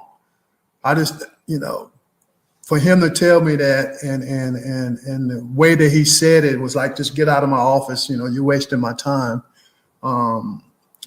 That just impacted me in such a negative way, and it shouldn't have, but it did. And I remember telling, my older sister about it. And back at that time, we didn't have, we weren't going to psychiatrists or trying to get, support in a situation like that. So I pretty much had to deal with it on my own, but it really motivated me to be a better player. And that should not have been my motivation to make it to a major college. But I have to tell you, that was almost number one on my list, just to prove that gentleman wrong, for him to tell me that I wasn't good enough to play major college basketball when everyone around me was telling me that I had the talent to do it. And so that was a situation. I turned it around my senior year. Not that I turned it around, I continued to do what I was doing. And all of a sudden I'm getting offers from all over the country, from North Carolina to out west, from Georgetown to Florida State. And I remember taking those letters into his office, and I just dumped them on his desk, a box of letters from all these universities from across the country, just to spite him. So to me, that was something that really affected me. It made, seem trivial, but at the time it was so devastating to me to hear that I wasn't good enough for something that I had been working so hard at. So that would be the situation for me. I hope you use that to motivate yourself throughout your college time and your MBA time, just to prove, hey, I am. And hey, just out of curiosity, do you remember his name, so we can just say that? I don't remember his name. Oh, dang it. Yeah. But I was devastated. I mean, it really, I was depressed. I mean, because I didn't want to tell any of my friends that what he had told me. I told my sister, and that was the only person I told. And I had to see this guy for a whole year, my senior year. And so when I started receiving all these letters, Avi, I took a box of letters and just set it on his desk. There's such a difference between negative critique and feedback. You can give someone feedback, especially when a young mind is developing the way mine was when I was a kid, the way yours was, and Brett's. And to hear that is like, it stinks. I left the education system because my assistant principal once walked into my classroom, and on the Do Now board, I was talking about Frederick Douglass. And she says to me, Avi, can you come here for a moment? I said, yeah. She goes, you misspelled Douglas's last name. I go, what? She said, you misspelled Douglas's last name. You put 2 S's. I go, that's because that's how his last name was spelled. And I realized right there and then, if our educators don't know how to spell Frederick Douglass, man, we're in trouble. Oh my gosh. We are in trouble. So like, yeah, it's so important to like remember how you felt when you were a youngster and how we can teach ourselves to be better for the next generation. It's like, I think some of us broke out of that. Doesn't mean you can't be stern, but you got to be so open-minded. And you were, because even like when you were a young kid, you saw your dad like run a business. He ran Cafe Fresco, right? No, I ran Cafe Fresco. You run my Cafe. dad. My dad was in the restaurant business. That's what motivated me to open up my own restaurant. When he had his restaurant, so I used to go as a young child to his restaurant and work in the restaurant. Now you kind of ran that for 3 years after your retirement in '95, right? I did. Yes, I did. And there's some other things that you did, which I think are amazing. In Sugar Land, Texas, you immersed yourself in the business world, and you started Saxa Financial Management in the Houston suburb. Is that right? Right. Actually, we started that in New York City.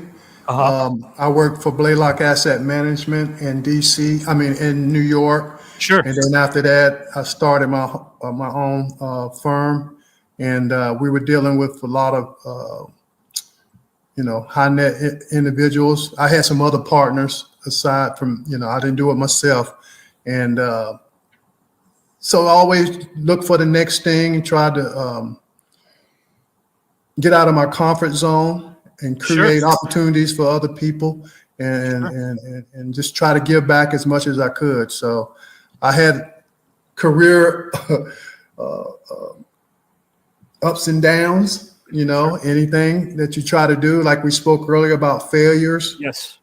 Being able to get back on your feet when that happens. And that's what I try to relate to kids when I'm speaking with them or spending time with them, that, to achieve something, you're going to fail a few times before you achieve it. So no doubt about that. And, you brought up a lot of, this is a teacher who, of course, didn't know how to lead or speak to the youngsters. But then prior to that, you brought up John Thompson. And of course, leadership is something that a lot of people maybe don't experience. You did, because every coach you had Jerry Green, and I think Green Burge at Huss. You had Thompson at Georgetown. You have Larry Brown, Johnny Bach, George Karl, Bill Fitch, Don Chaney, Rudy Tomjanovich, John Lucas, and Butch Beard in the NBA. So blessed. I was so blessed. I mean, Jerry Green in high school, who ended up coaching at the University of Tennessee. So I was getting taught the right way. I was really working on my fundamentals, because to play for Coach Jerry Green in high school, you had to be fundamentally sound. You had to play the right way. And that just translated. And really, I got that foundation early on that I was able to translate that straight into Georgetown and become one of the top players in the history of that program, and play for Coach Thompson, who was the same way. Sure. And Coach Thompson had a great relationship with Dean Smith at the University of North Carolina. That I think he got a lot of his philosophy, his coaching philosophy, from Dean Smith. And then, if you know Dean and watched him and his teams over the years, they were so fundamentally sound. Yeah. So I was able to go from high school and play right away as a freshman at Georgetown, which that had never happened really in Georgetown history. I remember a speech that Coach Thompson gave us right before the season started. There were two other All-Americans on our team at Georgetown my freshman year. And Coach Thompson was delivering his speech to start the year out. He was like, these are the two All-Americans. They're going to lead us in scoring. You guys, all the rest of you guys are complimentary pieces. Y'all are complimentary to these two All-Americans. I just remember sitting there saying, I'm not a complimentary piece. You know? Right. But you couldn't say that to Coach Thompson. Right. You have to keep that in your head and prove it to him on the court. Sure. And so I was motivated from that speech he gave to start the year off. I remember I'm going to prove him wrong. I bet you weren't the only one that kind of lit a fire under, and I'm sure there's a few other guys on that team that probably felt the same way, that they wanted to prove them wrong. You know. That's right. That's right. I mean, obviously they're complementary pieces to every team. Then you got the stars, then you have the role players as such.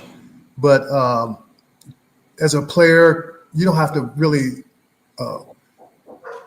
believe that about yourself. You can try to get better to not be just a complimentary piece, but you got to prove it on the court or on the baseball field or on the football field. You know, you can't do it by verbalizing. You have to show.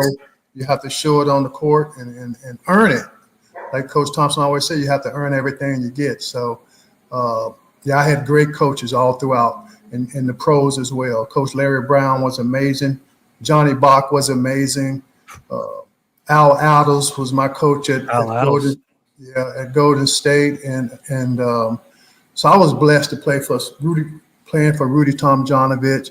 I mean, it doesn't get any better than that. So I've been very blessed in my basketball. And you guys are so mature, and I wish our youngsters knew this, that the ones who, we have a lot of fans who are excelling in sports or theater, and guys, you're listening to stories that can help you, because even though times have changed, the direction towards success hasn't. It's paved through hard work and discipline, and you could hear Eric and Bret talking about that, because they didn't believe sometimes that maybe they would be so considered such legends in their game. They did it because they loved it, but they also loved the work. They loved the labor. Like Bret, when I think of your fastball, God almighty, it could like buckle your knees. You put this sharp curveball, and they were just some nasty pitches, man. What's the fastest you ever pitched? What's your fastest pitch? 97 back in the day. Wow. You know, I think Sleepy and myself are kind of out of the same mold. Is that we found things that we could use to motivate ourselves to be better, to push us, because you always need that. Once you get complacent, you might not continue to get better and continue to learn things and make yourself better. So like I said earlier, when I was struggling, that's when I worked my tail off even harder. A quick little story is, and I tell this, I'm going to talk to some kids that are 8 years old in a couple of weeks. But my story to any kid that is going up, whether it's a youngster all the way up to high school, is that my first year playing organized baseball, and it was 8 years old. Now you're starting at 5 years old or whatever it is, but I was probably the best kid on the team that year. My first year playing organized baseball when I was 8 years old. Well, my mom, after the season was over, didn't pick up a ball bat. And growing up in California, I was playing some basketball and doing other things. And when baseball was coming back around, we had moved, so I was going to a new league, so nobody knew who I was. And she kept saying, "You're going to practice, you're going to work out, you're going to do this, do that." It's like, "No, Mom, you saw how good I was. I don't need to do all that stuff." Well, needless to say, I go to tryouts, and again, I'm trying out in front of nobody that knows me, and getting 10 pitches thrown to me. I think I fouled one off. Ground balls at shortstop. By the time I knocked them down, threw them over to first base, they're all wild. I could catch the ball in the outfield. But I went home crying that day. And my mom looked at me and said, "Use this as a valuable lesson that, if you want to be good at something, you've got to work at it. It doesn't matter what it is. But whatever walk of life it is, you've got to work to be good at it." And I learned at 8 years old, actually 9 years old, because it was the following year, a very valuable lesson in life. Well, yeah. And I brought up that homebrew stuff you did when you were younger, making things work with what you have. There's no excuse. You can always make sure you can improve. And guys, again, if we're talking about making things work or improving, I need to improve one thing in my life, which I haven't yet. I can't quite make it to the full 2 minutes when I put a meal in my microwave. It tells me wait 2 minutes. I got to always pull it out at a minute 55. Do you ever stand there waiting the full 2 minutes? I can't. I never quite do that. I got to get better at that, Bret and Eric. I have to. God, it's a horrible habit. Got to tell you. But guys and gals, speaking again of getting better, hopefully you guys get better by the motivation that Mr. Bret Saberhagen gives us with the same topic. Bret, can you explain a particular period in your life that felt hopeless at the time, but ended up benefiting you in the long run? Whenever you're ready to go, good sir, the floor is yours. Yeah, a hopeless period of time that became a blessing. And this, a lot of people might think that being an athlete, we're different, but we're human. We make mistakes, and we have troubles in our own lives, just like everybody else on this planet. Mine came not too long ago, and there was a moment in my life that I hit absolutely rock bottom, and I'm talking ground zero. It wasn't about baseball. It wasn't about success.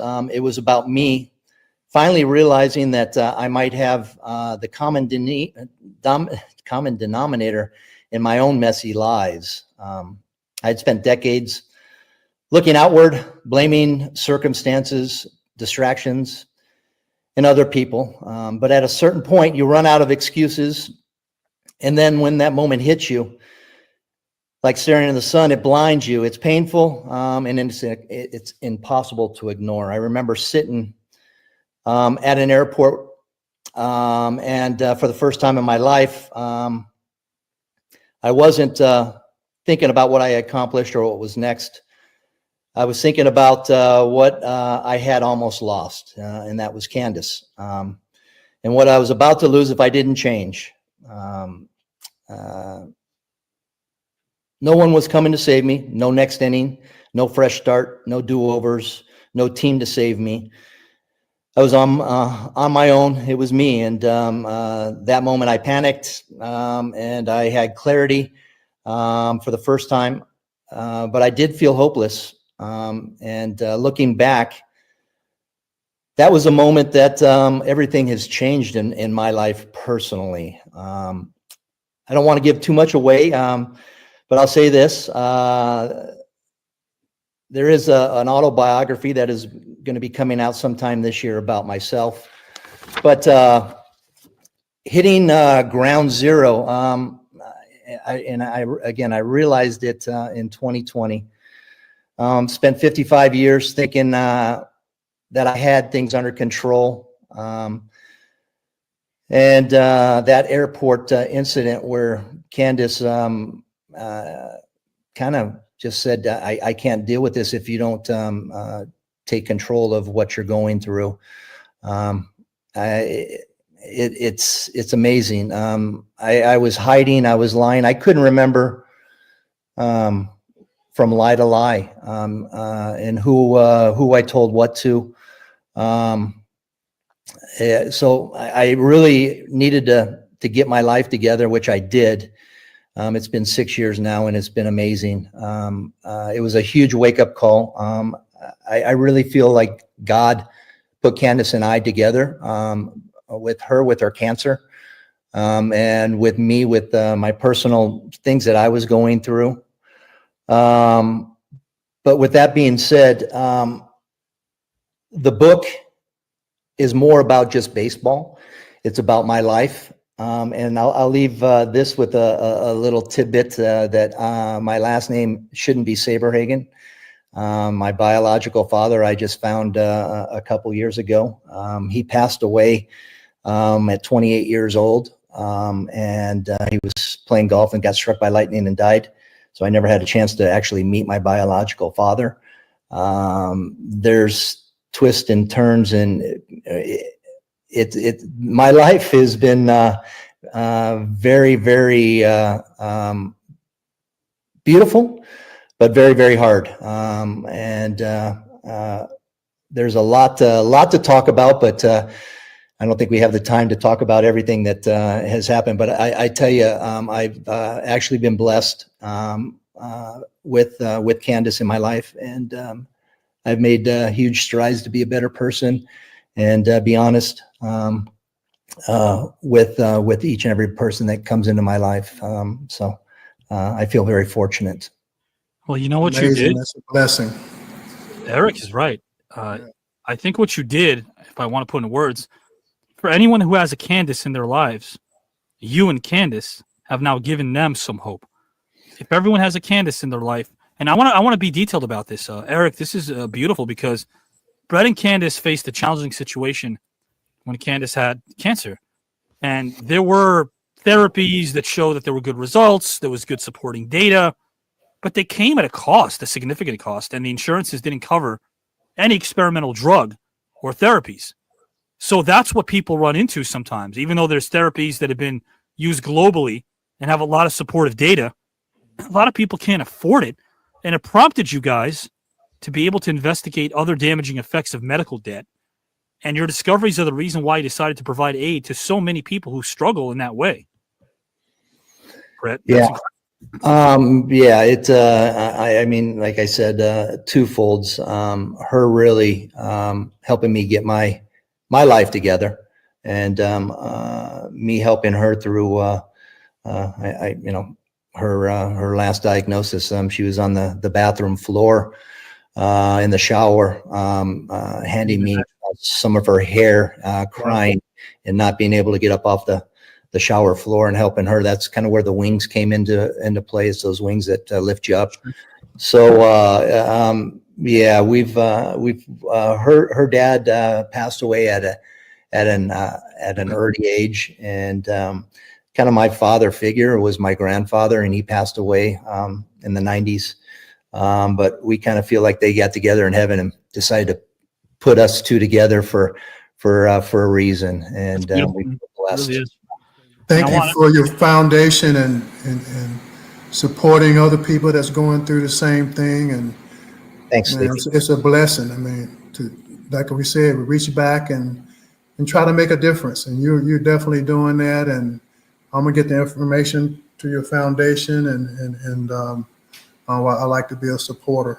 That would be amazing. Yes, thank you very much. I like to tell the old story of the kid on the beach, and all these starfish are washed up on the beach, and this he's throwing one in here and one in there and just picking them up, and an old man walks up and he goes, "You can't save them all." And the little kid says, "Nope, I can't, but I'm saving this one and saving this one and saving this one." So that's what we kind of go by. Is we might not be able to help everybody right now, but we're changing lives one at a time. And I want other people to help change lives. And here's what you do, guys. Again, get involved. Right here, you'll see that. It's so easy to navigate.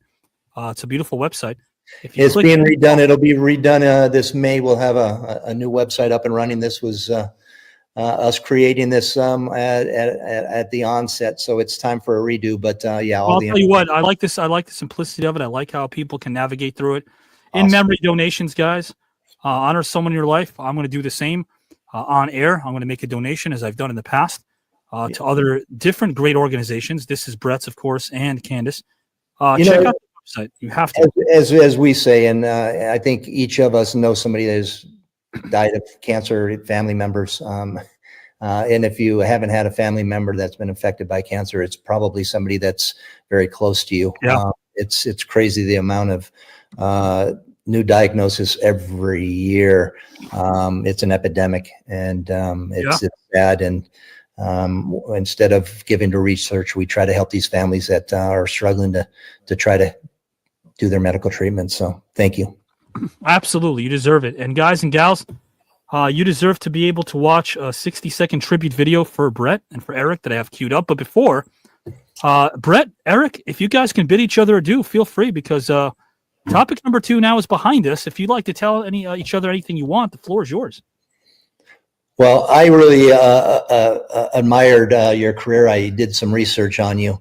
And are you still in North Carolina? Charlotte, yes. Charlotte? Okay, awesome. Well, we just flew into Charlotte the other day. We did a cancer dinner Friday night in Connecticut, and flew into Charlotte and then drove down to Georgia. But anyways, I really love getting a chance to know you a little bit better than just reading about you. So I really love the stories and everything that you've talked about today, and I appreciate what you have done in your life. Same here. I mean, obviously getting a chance to talk with you and share this platform with you is like I told you earlier, I followed your career. I watched so many of your games, and I just love that name, Saberhagen. You know, it's just, you know, it was something about that name, and you were one of the best pitchers of all time in my eyes. Oh my gosh, yeah. Oh, thank you. Oh, yeah. And so, and then to find out, you know, as you mentioned, we all go through ups and downs and failures and challenges, and it's how you come back, you know. And you guys, you and your wife are examples to so many of us to keep going, to keep trying, and like you said, you helping with your foundation. You're going to help so many more families and individuals who need that help. And I mean, it's a blessing. You're a blessing. You're definitely a blessing. So that's beautiful, man. Yeah, and you know, guys, to our viewers out there, if you feel lost, remember what Eric and Bret said. In other words, the comeback is greater than the setback. It always is. So just remember that, guys. I have a video for Mr. Eric Sleepy Floyd. Bret, I got one for you, too. You're going to like it, I hope. It's a tribute video. I'm going to put you in the back for 1 second, Bret, and then I'll play yours right after Eric's. Mr. Bret Saberhagen, guys. And again, Eric, we're at a point where the studio last year said, you're either going to continue screenwriting for us and not do the show, or, you know, call it quits. And I'm like, I'm doing my show. Right. And now all of a sudden, isn't it funny how all these suits and ties want to be my best friend because they're seeing that we can be successful putting something positive out to the world. This is amazing. It's a great platform to have conversations like we're having about the topics that you're picking for your guests. I was telling people in my office today, I'm doing this amazing podcast tonight. Oh, thank you. About things that, you know, and I love other podcasts, not talking bad about any podcast, but your platform gives us an opportunity to really let our guard down. And I mean, I'd never told anybody in public about that experience with my dad. And on your platform, I don't know why I did that, because it's so comfortable and we're talking about things that matter. And so thank you to you and for the invite. Oh, my friend, thank you. Thank you for being so open and honest. And I can't wait to see you in this tournament because guys and gals, due to some tech issues, of course, we know that Eric and Bret will move on to the next round. And I'm glad. Doesn't mean they'll face each other. They'll get some other luminaries that they'll be on with in a few months. But I'm glad that you're sticking around here, man, and moving on to the next round. And I do hope that you enjoy this video that I put together for me to you.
what a absolute amazing career. So much for that. Man, and even beyond the career, the human being, that's the real treat, man. To get to know the human being who's such a lovely person. And I want you, because you won't bring it up because you're humble, but I need to bring this up. There's also a film that I would love to be able to discuss a little bit now, and as we move on even more so. There's a film project, right, Eric? Yeah, the film project based on 1987. It's called Freaky Tales. The release of the movie is April 4th. Okay. In theaters across the country. It's based on the social explosion between sports, entertainment, music, and some of the things that were going on in the Bay Area that wasn't so pleasant. And so it's going to be a great eye-opening movie. It's strange because it's kind of violent, but it's touching on a lot of different topics that we were dealing with in the Bay Area at the time. I don't want to say too much because I can't, but and the great Jay Ellis is portraying you. Yeah, Jay Ellis was a great guy. He had the mustache that I used to wear back in the day. Yes. And he did an amazing job. We got Pedro Pascal in the movie. We got a cameo. The late Angus Cloud, I think, is in it. Yeah, I think it was his last film. Ben Mendelsohn is in it as well. So some great actors, and I think it's 4 different storylines, and it's based on my character. Kind of, if you remember the Pulp Fiction movie, is kind of similar to that kind of setup. Sure. And so it'll be interesting. It'll be entertaining, and if your audience gets a chance to go see it, please do and check it out. And guys, there's some cameos. Tom Hanks, Oakland's own Too Short, Marshawn Lynch. So great stuff. You got to check it out. We'll give you more information about it as it trickles down. But Eric, my friend, it's been a true pleasure. I think your presence is a present, and I mean that from the heart. Do you have a nice time, my friend? Oh, I had a great time. I've enjoyed this and looking forward to coming back. I'm sorry that Shane dropped out. So now I get to move on. So I'm happy about that. I love it too, and I'm happy as well, my friend. Hey, I hope you enjoy the rest of your evening, and thank you again for being you. Thanks for being you. Thank you, my friend. The great Eric Floyd, guys. What a great human being. Travel in the same circles, and I'm glad that he's doing this because to get to know the human being, man, that's the real reward. That's the real plaque you could put on a wall, is to get to know the person's soul. And speaking of which, Bret, I loved the conversation you and Eric had. I loved hearing you guys pay each other so much respect. That was a beautiful thing to watch. I'm sorry he's not here. Do you know where? I was just curious where the nickname came from. Sleepy. Yes, it actually happened in school, I believe in the 4th or 5th grade. And initially he didn't like it, but then it's like his take on it was, well, wait, I got a nickname now. That's a pretty cool thing. All right. So it happened when he was younger. My friend, I'm going to say the same thing to you, man. Like, I pulled up the website, not because it's anything promotional. I pulled it up because you guys are saving lives. That's a big deal. And sometimes you need someone like me to remind you of that, because all you want to do is give back and help people, but that translates to saving lives. So thank you for doing what you and your wife do.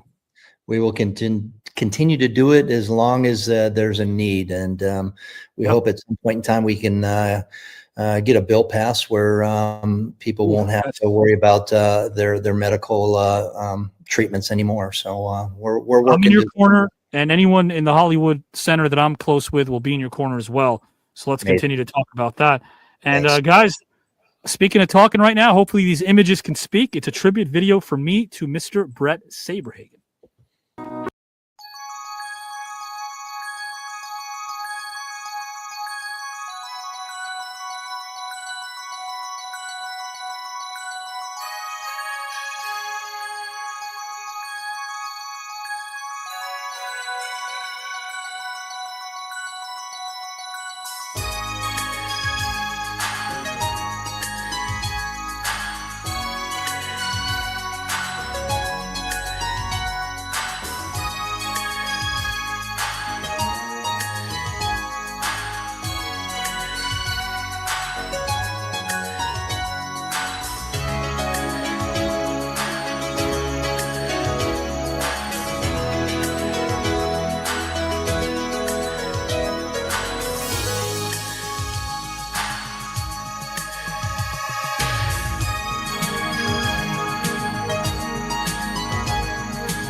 sometimes those moments that mean so much to us seem like they were a lifetime ago, don't they?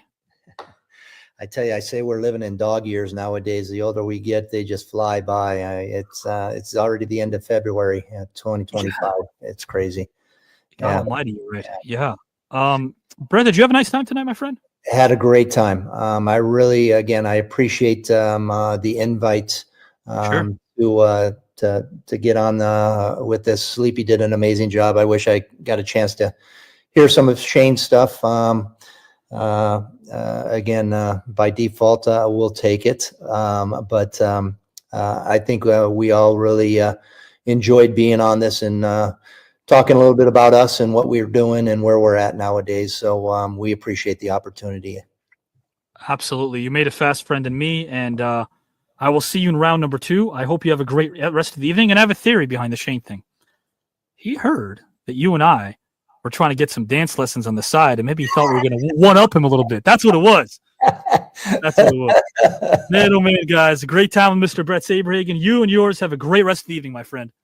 Thank you, buddy. We'll Thank see you. Absolutely, guys. We're going to see Brett and Sleepy soon, guys. And now you're going to be voting. Well, you don't have to, because we know that Brett and Eric have moved on to the next round. Shane tried. Give him credit, guys. He's a great human being. Shane Sparks. He tried his best to sign, and he just couldn't get in. But at the end of the day, this is a tournament. We keep moving on. But we all benefited this, because I'd like to think that Eric and Brett lived up to the moniker I always promote, which is strangers leave as friends. They now made friends. They're now friends. And I think, again, that sounds sappy. And I'd rather be sappy than cynical. But that's a cool thing to know that 2 strangers walked in and left as friends. I think that's the essence of what we do over here. So, guys, I'm going to zip the old lip. Right now, the floor belongs to all of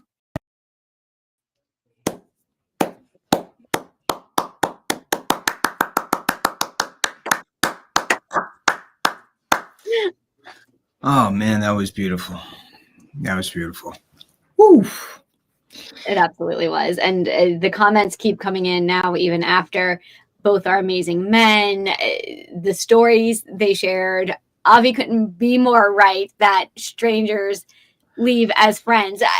They were bringing each other into the conversations. They wanted to know more about each other's lives. It was literally left as friends. They were so, and it's beautiful that they were both mutual admirers of each other's career, and they knew intimate details about each other's career. And I thought that was just awesome to kind of just take in and watch.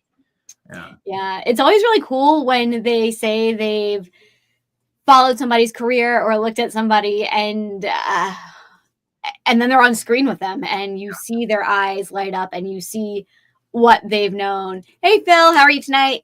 Hey, Pierre Kelly. I want to. Well, hello, Giselle and Howard. Nice to see you. Always good to see you, buddy. Did you? Great luck. Nah, not great luck. You earned it. That was earned and well deserved. And I am so happy we get to see more of both Eric Floyd and Bret Sabertooth here in this tournament, because if that was their 11th hour match, just imagine what's going to happen in round 2. Yeah, well, I mean, they came in prepared. I mean, they came in, guns blazing. They did their research. They did their homework. They came in. They're like, hey, these are my topics. These are my passions. That was amazing. Oof. Yeah. Oh my God. And they worked with each other so well too. They definitely had the competitive camaraderie part of this down, but I know from their answers that they both want to win. So the competitive part has not left them. It hasn't left me. It hasn't left you. It hasn't left them. And we get to see more of this amazing, of both of these amazing people with the stories they shared. We heard Saberhagen feel compelled to share this story tonight about his dad that he's never shared before. Hey, Lester, how are you tonight? Yes, he did. That was actually Eric. Eric talked about his dad, if I'm not mistaken, hearing, as he was going, hearing his dad say, or at least he thought he said, don't leave. Mhm. and sharing that. But that's again credit to Avi. He creates this environment where these luminaries feel comfortable to be able to really open up. Mhm. And I was saying in my live tonight, I mean, that it is so much part of the magic that he creates. These guys just open up and they share these beautiful moments and memories that they've never spoken about. I mean, how did you, in that moment when you were hearing that, how were you feeling, Giselle? Yeah, it was. They both had amazing, these incredible emotional moments, but you can tell, as Gloria says here, that they were also enjoying each other's companies, hearts included. I think they would also put the hearts up there. Yes, great personal stories, awesome stuff, enjoying each other's company. That's what we do here. Good kids. Ed Huster's comments. I love that. Very awesome. Very awesome. It was an incredible match. You still have your match coming up, and I saw a certain someone in the comment section for a little while. I haven't heard you talk about him recently, and I haven't seen him around as much, but he felt compelled to pop in tonight. JW is here, Howard. JW is here. Yeah. Oh, yeah. I saw. Yeah. Oh, Red Eyes Center. Ladies and gentlemen, Red Eyes Entertainment. You probably saw that little handle. Yeah, that's JW. That's his his funny little thing. He reviews shows. Yeah. Yes, he was here. He was present. Thank you for blessing us with your presence, JW. Yeah. Yeah, he was here. It's awesome. Cool. And yeah. He was here. Yeah. Awesome. He was here. Yeah. It's a good show. I don't blame him. It's an amazing show. Well, it's definitely an amazing show. He's doing his own show too. What makes this one so much more special? Well, I'll be honest. Watching these great men, and just kind of share what they were sharing. Again, I won't get too personal. I never always had, positive male role models, but I had an amazing mother, still do, amazing women around my life. But there's always something kind of bittersweet about watching men of integrity, intelligent, and just who are able to be vulnerable as well with each other, and that to me is just it's a beautiful thing to witness. And Giselle, speaking of something that will be witnessed, that is my victory in this tournament. This entire tournament with 142 Hall of Famers and Olympians and major award nominees and winners. You are going to win this whole thing? Yeah, you know why? Why? Because every time I'm counted out, I rise like a phoenix. Oh, you could laugh. Oh, I will. Laugh. Okay? You know why? Because this face, esta cara, aquí mismo, es el rey, the king, the OG right here. That is what you are looking at. Been here for 4 years. You want to talk about foundations? We've all talked about foundations, but you are looking at the original right here.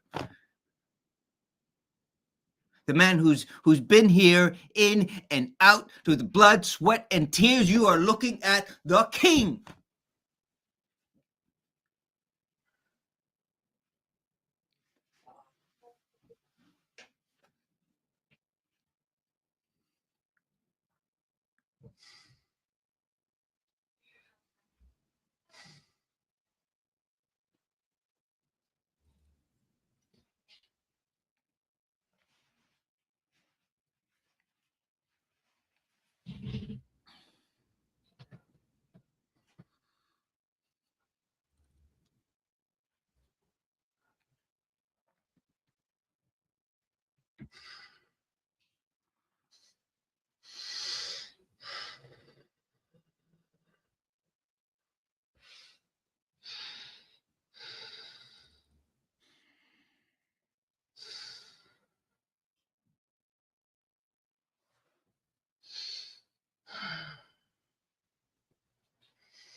king, Howard?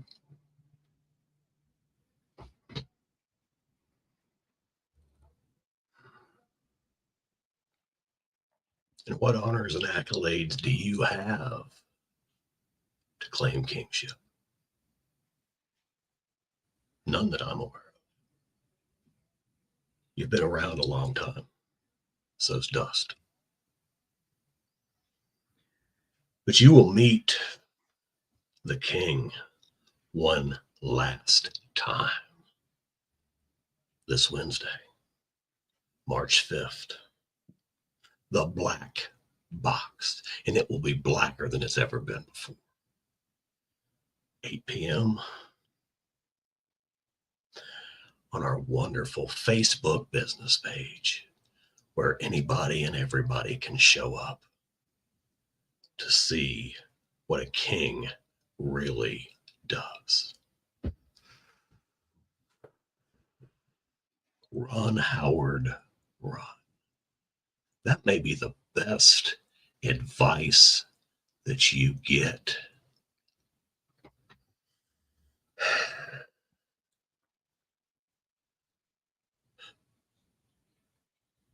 Cat got your tongue, boy?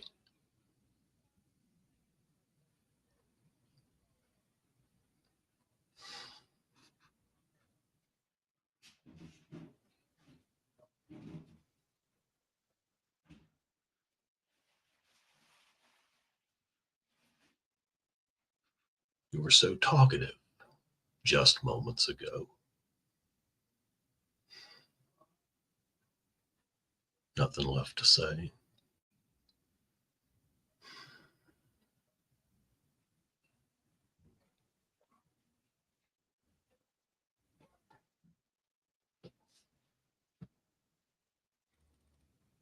I can't hear you, Howard.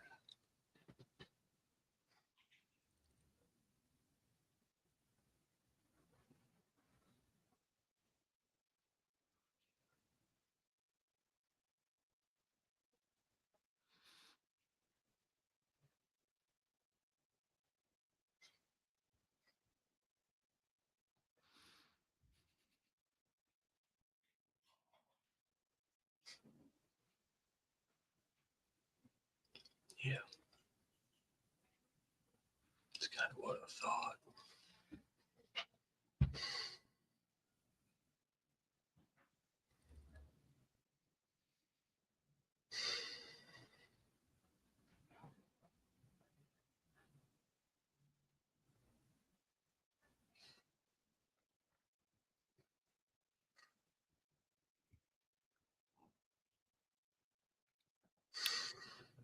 You talk about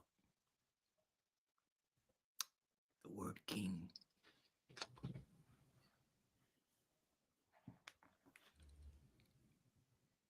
You know what makes a good king, Kelly? I do. But you go ahead and tell me. It's not strength. It's not ownership of land, wealth, or material.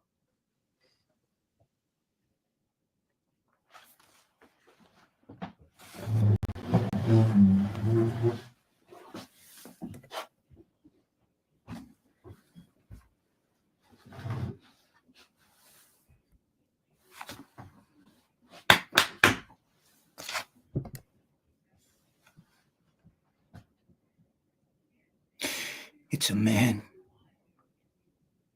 who's able to bow down in front of those he serves. He bows down to his subjects. His subjects don't bow down to him. It's about service. And for 4 years, I have served these people watching tonight. The man in the back has served these people watching tonight. That's a true king, Kelly. Is it, Howard? Because your words, they do have the melody of a tolling bell. Do you know what makes a bell toll? The fact that it's hollow. And I've been here for a little over 2 years, and your words to me ring very, very hollow. Because you've even said yourself, the only person you serve is Howard Collado. And my friend Avi has the knife in the back to prove it. So you will not get a green ticket. And to borrow a phrase, that's even if I have to pull it out of your cold, stiff hands.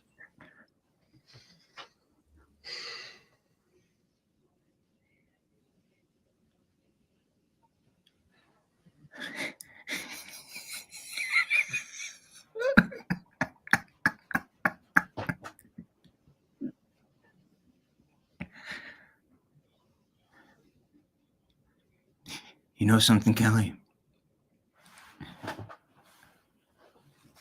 Most men don't like it when someone lives in their head. You, my friend, you live in my head.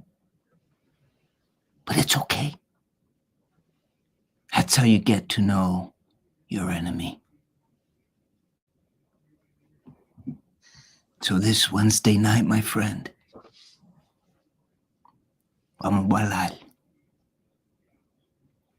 let's dance.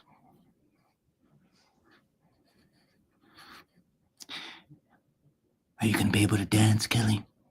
You're going to see some dance moves you've never even considered existing. Oh, yeah. Yeah, okay. Whoa. The great Kelly. Because listen. Because I think what really irks you, bro, is that I defeated you.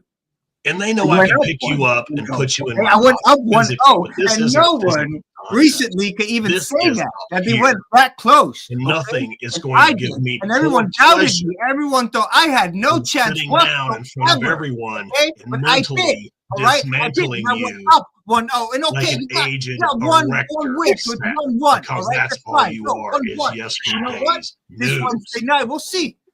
Yeah, we will see. we will. Wednesday, This 8 p.m. Wednesday? Black Box.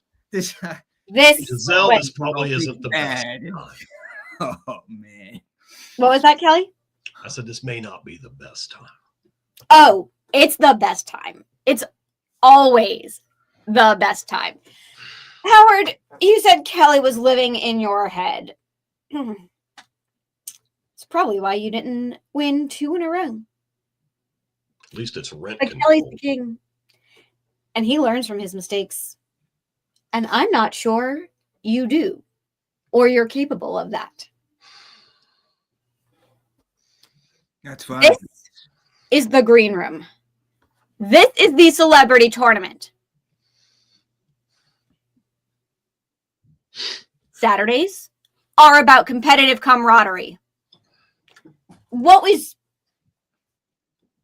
friendly about this? Maybe we're on the wrong show. Sorry. Maybe not. Maybe that's what Wednesdays are for. Kelly, can you say one good thing about Howard? One.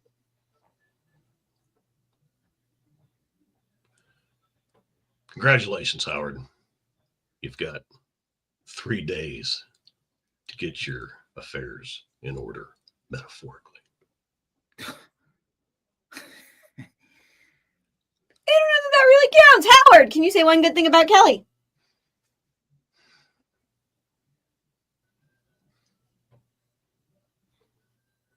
Congratulations. You shaved your head.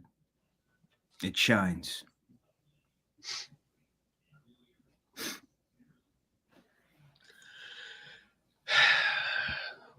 Is that good, Giselle? No, I'm definitely not satisfied. Although the shiny definitely works pretty well. Enjoy that.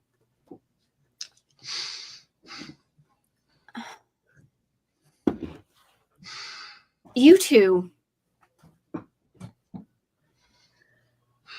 need to have a little cooling down period. Why would we want to ruin tonight's beautiful match with this infighting? This doesn't need to be displayed on air. We have a whole other program for that where we're competing for Zoe, tonight. you're absolutely right. I actually didn't come here for this. I came here because there's a pretty big announcement.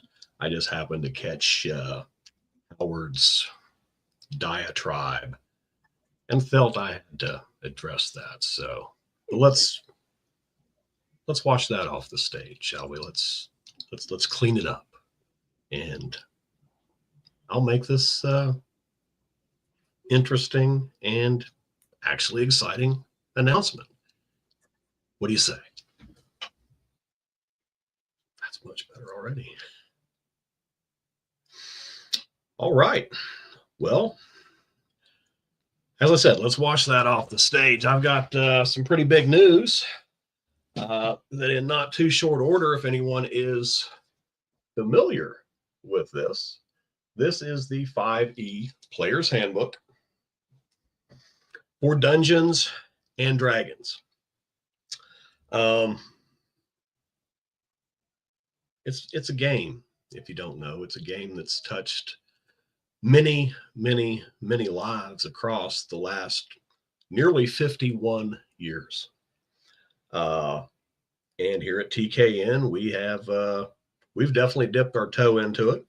I'm very involved myself. And after speaking with Avi and using a little bit of networking, we're going to have a Dungeons and Dragons show for you guys out in the audience. And this isn't you guys just sitting around watching other people have fun and play. I'm not saying that don't happen down the future, but this is the next thing coming down the road. And the way Dungeons and Dragons work is there are players, but there's also a dungeon master. A dungeon master, you know who's a good dungeon master? Avi Klein. He dungeon masters the green room every week. He connects all the scenes and segments and keeps it rolling along, makes those adjustments. He sets everything up. That's what a D&D dungeon master does as well. And if you know anything about Avi, well, that takes talent, dedication, hard work, imagination, and storytelling ability. That's things that a good dungeon master has to have as well. So, without further ado, we are going to be having the TKN Dungeon Master Challenge. I will be a participant. I will be presenting, as will the other two guys. I'm not going to name them right now, but it's going to be three of us. We're all going to be vying for your votes, just like on the celebrity tournament. We're going to be presenting our worlds, the situations that you encounter in these worlds in a grand story that has not been told yet. And you guys out here in the audience, the engine that makes everything go, you're going to get to vote on what story appeals to you most, what tickles your senses, what makes your heart pound, what sparks your imagination, what draws you in. And I tell you, I'm very confident in my abilities. There's another guy who's been doing it longer than me, and that's saying something. There's also another gentleman who's new, but he is fired up and ready to go.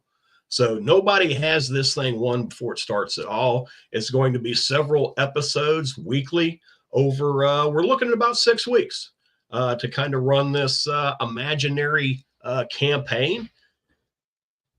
And, I hope I come out on top, but I want to see these other guys as well. That's one thing as a DM, just like a participant in a celebrity tournament, you can't ever stop learning.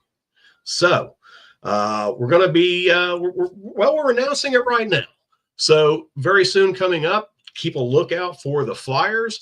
The inaugural episode will be announced of the TKN Dungeon Master Challenge with the other 2 DMs. You'll find out who they are fairly quickly.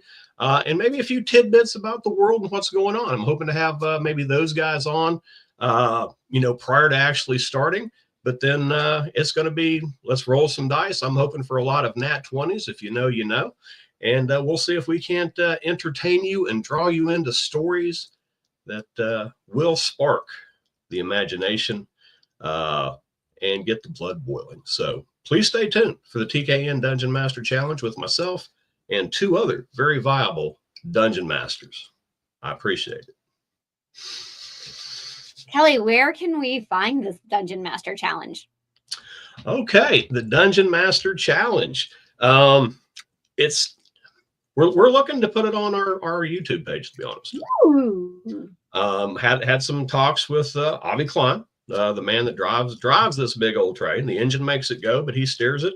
And after some discussion, we are going full YouTube.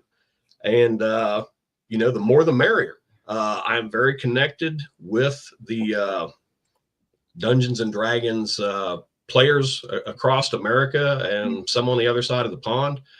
And I think this is something that will gain momentum, garner a good audience, and be very, very entertaining. You got to admit, we are a storytelling network, but this is kind of a different venue for that. It's not a scripted program. It's not simply a topical discussion. It is people presenting stories from their heart and their mind within the confines of a particular setting and set of rules. So I'm hugely looking forward to it.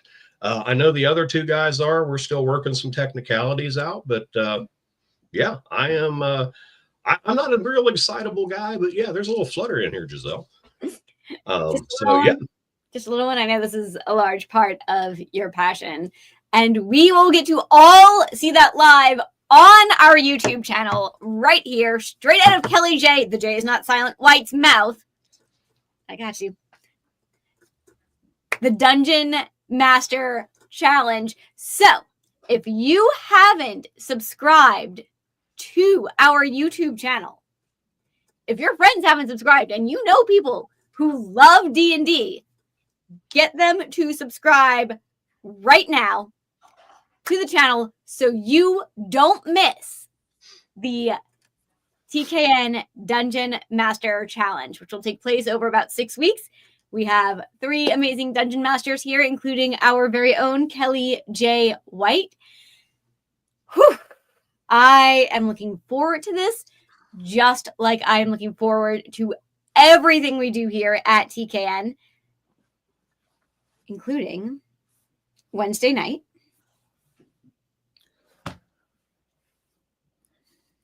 On the new network's Facebook business page, 8 p.m. Eastern. 1 Kelly J. White and 1 Howard Collado will face each other. Keep checking the socials, keep checking the messages. You don't want to miss this show off that goes down Wednesday night, 8 p.m. Eastern on the YouTube channel. One of them will win that match. But who will be the one that wins this entire tournament? Could it be our wonderful 11th hour participants from this evening? Or maybe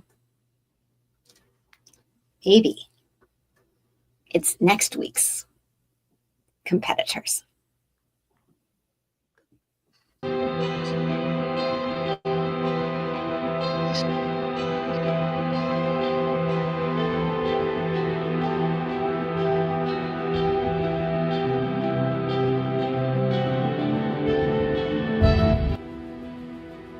Obsession's going to be talent every time.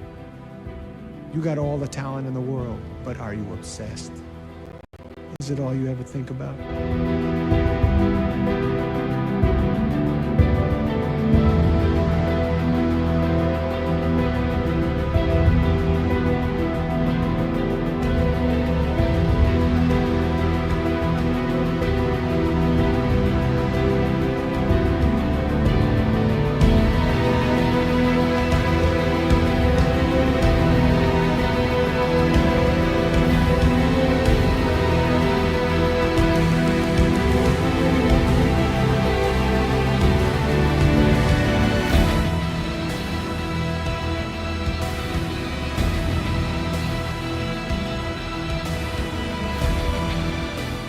a limitation. It's holding us back. Technology and how easy it is for us to get things. I can pick up my phone and Uber Eats food to my house. I don't have to cook. I don't have to clean. I don't have to do anything. It shows up. But like even in the UFC, I was entertaining, but I wasn't as entertaining as I could be. And once I started pro wrestling, that's when I really started to like have to connect with people, talk to people, really try to like captivate an audience or make them feel everything I'm doing.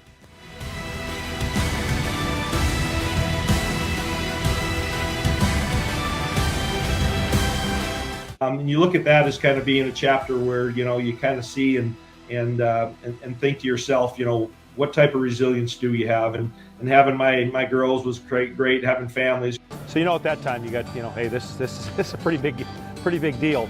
You know, a lot of emotion. Your family's there. My dad had passed away in 1989, so you know, I kind of gave a little look after my first touchdown up to him, and knowing that he had probably the best view of anyone there.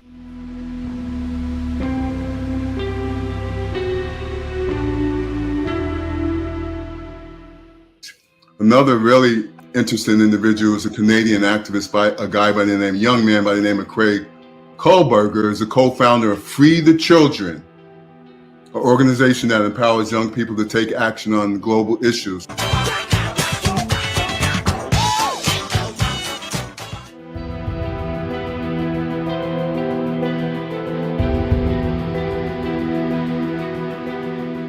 And I just wish the hell I had been more educated with marketing, with how those wheels turn, because I didn't have a clue. I didn't have a clue how people were being paid and why they were being paid, and how you could set your own goals and set your own level of pay. Always had finishes that were really involved. I think that's what's wrong with wrestling today is the finishes today are really poor. You know, they don't make sense.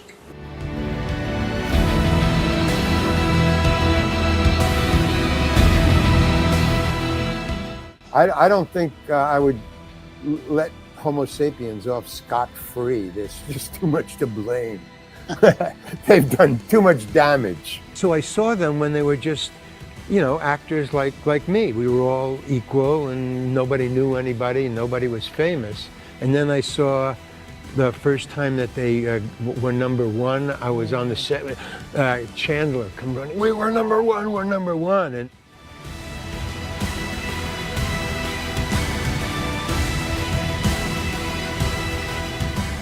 contrary to all the other managers that would come on the air and they would say, let me tell you something. I'm the brain here, and I'm this, and I'm that. And Jimmy Hart was never spoke about himself. He always put the heat, he always put the importance on his proteges. Actually, it's my mom who taught me how to play crib. My mom was a good crib player, but Andre at the beginning used to whip my butt quite a bit. He was an excellent crib player. But you know, when you play with the best all the time, you get good.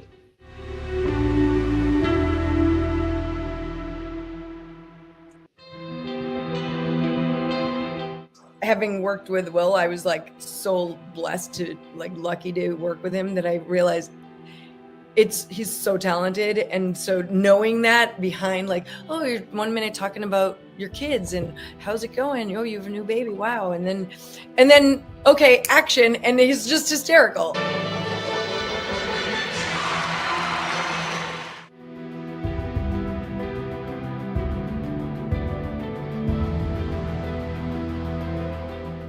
And Phil Donahue said to me, Sally, take a month off. And I said, thank you. You always give good advice. So they would call in the producer and they'd say, whatever fancy idea Miss Raphael comes up with about discussing immigration or women's health, make sure you don't book that. I would fight it.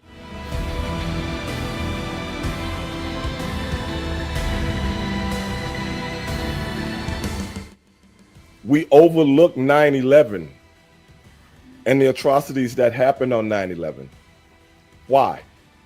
Because So many things about 9/11 was never explained to us. Sherry, when she was with Harlem Heat, we were a team. We were a team. We all dressed the same. It was never her presenting us. She was a part of us.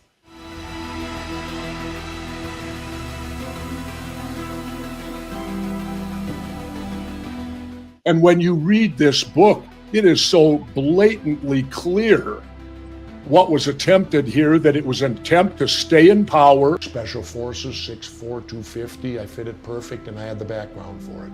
And I chewed tobacco, which was in the script. They asked me, can you chew tobacco? And I pulled out my Copenhagen and Redman. I said I've been chewing for 20 years. So it was not acting when I chewed tobacco and spit it on Carl's boots. You have to be wrong or have an attitude of humility in those spaces in order for you to grow. And it was a documentary about the gangs that were growing in the North Carolina area, the Bloods and the Crips, and it was called Welcome to Durham. And I actually performed at the New York Film Festival, and I ended up getting an award as a full-length feature. Wow. I forgot what year that was. You know, my original trajectory was not supposed to be a member of Kid and Play. It was a whole nother life, but circumstances happened that were very, very tragic and very, very sad and emotional and desperate at the time.